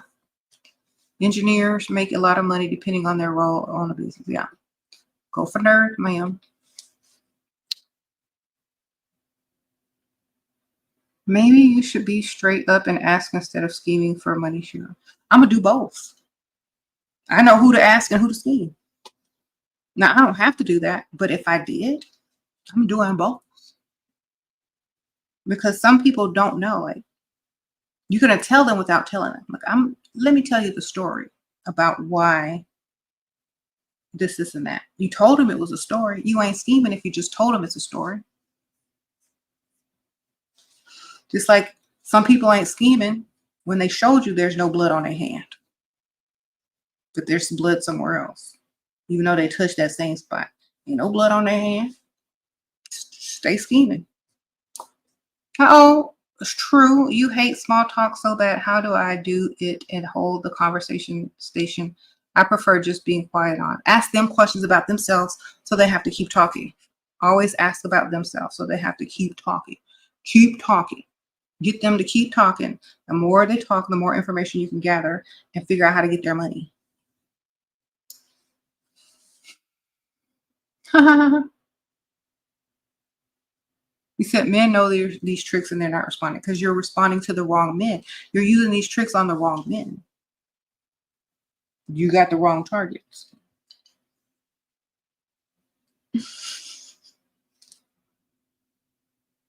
Or your acting skills are not good. You got to do it so much that it's natural. So, or you got to have some evidence. You got to lead up to it, and you got to make it believable. So whether they doubt themselves, you know, you got to be on a fake phone call talking about, yeah, I'll help you. I'll help you. Okay. I really can't afford it, but yeah, I'll do it. I'm so sorry. 1 second. Don't worry. I got you. All right. 2 days later, so I'm like, oh, what's wrong? How are you? How have you been? Oh, I'm good. I just, had to help someone, and it's kind of, weighing on me a little bit. I got to figure some things out. But anyway, how are you doing? Oh, hold on 1 second. Hello? Oh, yeah. Okay. How long do I have until the 3rd? Then it's late? Okay. Anyway, I'm so sorry.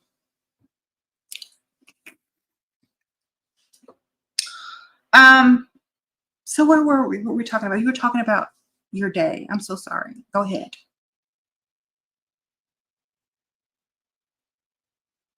Another 2 days later. How are you? Now you're texting him.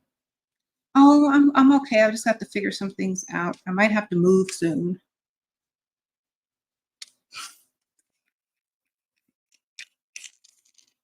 Oh, where are you moving to? Oh, I don't know yet. I'm trying to figure that out. Well, if you need any help, oh, well, I had to pay my grandma's rent and now I'm late, so I'm just trying to figure some stuff out. I'm so sorry. I don't mean to be downing, Debbie Downer on you, but I should have saved and planned better than this because I didn't know that she's going to need help and she's getting older. He heard all the evidence. He heard you take the phone calls. He heard you take the phone call with the late rent. Now he's hurt. Now he got to save you. He got to step in. You got to build up to it. If you do this to 3 guys at the same time, imagine how much money you'd have. Okay. All right. So you do that same thing to 3 guys with money. You got 3 people paying all your bills at the same time. Or 2 people at least, if one don't come through. You can have double money, triple money. Okay.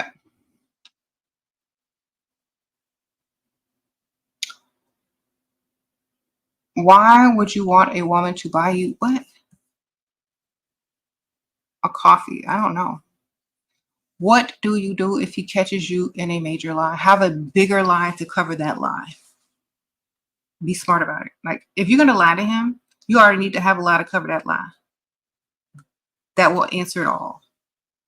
That means you have to tell that lie several times, get caught, and know how to lie over that lie. So you come out with the fake truth. So if you get busted in a lie and then you say, okay, I'm going to tell you the truth, and the truth is actually a lie, then he'll believe that lie. You know what I'm saying? So for example, why did you lie about, your grandma and this and this and that? Okay, it wasn't my grandma. It was someone else. Who? He's going to get all mad like it's another man. Who was it? Who was it? You're going to get mad. Now you're building him up to get mad. Who was it? Did you give that money to another man? No. That was a fake phone call. I literally spent the money on the outfit that I wore on our second date to look good for you.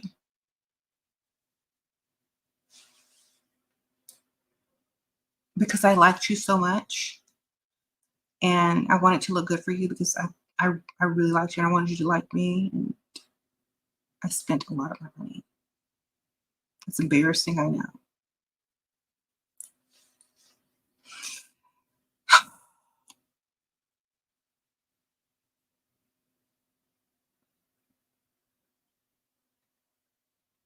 Then wait for your punishment, which is going to be money or shopping. Sprinkle, sprinkle. Make sure your lie, you build it up like he's going to get mad. And then when it's just that, then he feels bad for you. Then he feels flattered at the same time. He doesn't know what to feel. His emotions is all mixed up. And now you got him entanglement. Now all he got to do is pay them bills. Sprinkle, sprinkle. He know you like him a lot. You spent your rent money on your clothes. When you get busted, then you play it. I did it for you. Now they're still feeling guilty.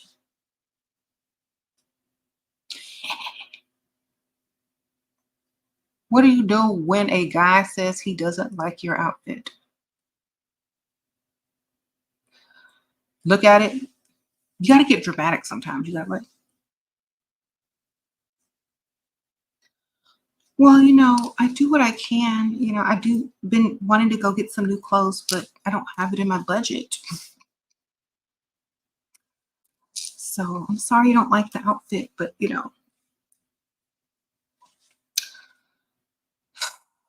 can't really afford to go shopping right now. What you gonna do about it? You gonna take him shopping? If you have plenty of clothes in your closet that he prefers, if y'all are married, if y'all live together, just say, well, you know what? I don't feel good in my other clothes right now. This is what I feel more confident in how I feel my best in. Because if I'm going to wear something else, I'm not going to feel as good or as confident. And then I'll be in a bad mood. And if I'm in a bad mood, you're going to be in a bad mood. So just let me wear what I want. All right. Sprinkle, sprinkle.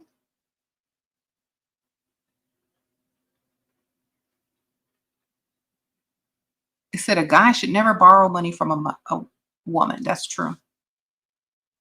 Don't do it, man.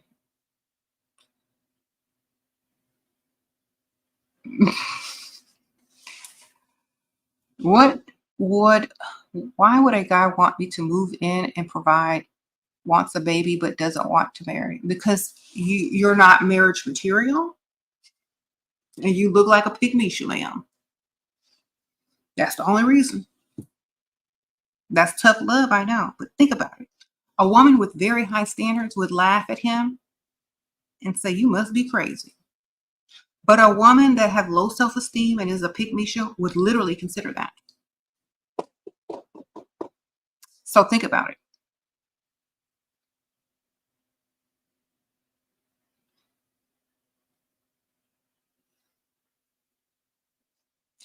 He's validating your need for acceptance in order to get you to reproduce his DNA, move in with him, give him free sex with no ring or no commitment, so that anytime he can just get up and leave. That means he knows that you don't value yourself enough to say no to that. So therefore, he doesn't respect you and you're not wife material. Or he's already married. So the answer should always be no. Sorry, no, not going to do it. Not going to have your baby. Not going to sit here and be in a committed relationship with you with no ring. You can pay all the bills you want until you paying for a ring and a marriage license. That's all you are, is bill payer. Sprinkle, sprinkle.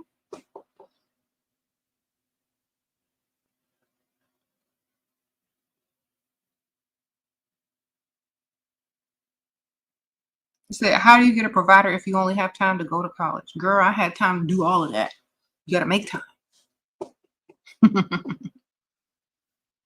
Girl, there were nights where I only got like 2 hours of sleep because I would go to school, work, and then out, and then back to work.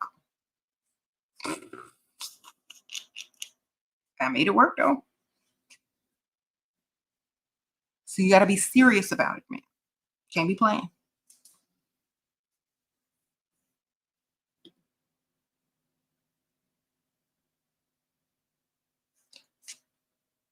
They should be ashamed to borrow money from their mama as grown men. I wouldn't even call them a man if they borrow money from a woman. Call them sis. Okay? Hey, sis.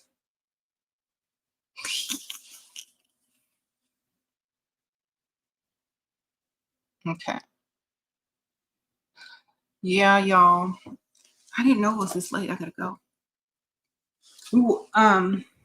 We will presume another time. I missed y'all. Our electricity had been out from the storm. Anybody know somebody from Texas? Y'all know what the deal was. But I missed y'all, and I'll be back soon. Oh, also, follow me on Instagram. That's where I do most of my posting. Follow me on Instagram, SheRaSeven, all one word. Thank y'all. Y'all click the like button. Thank y'all, everybody who donated. I appreciate you guys. Sprinkle, sprinkle. And remember, be serious about getting you a provider. Don't let these broke bums discourage you. They're broke. They probably looking for a provider too. All right. I'll see y'all later.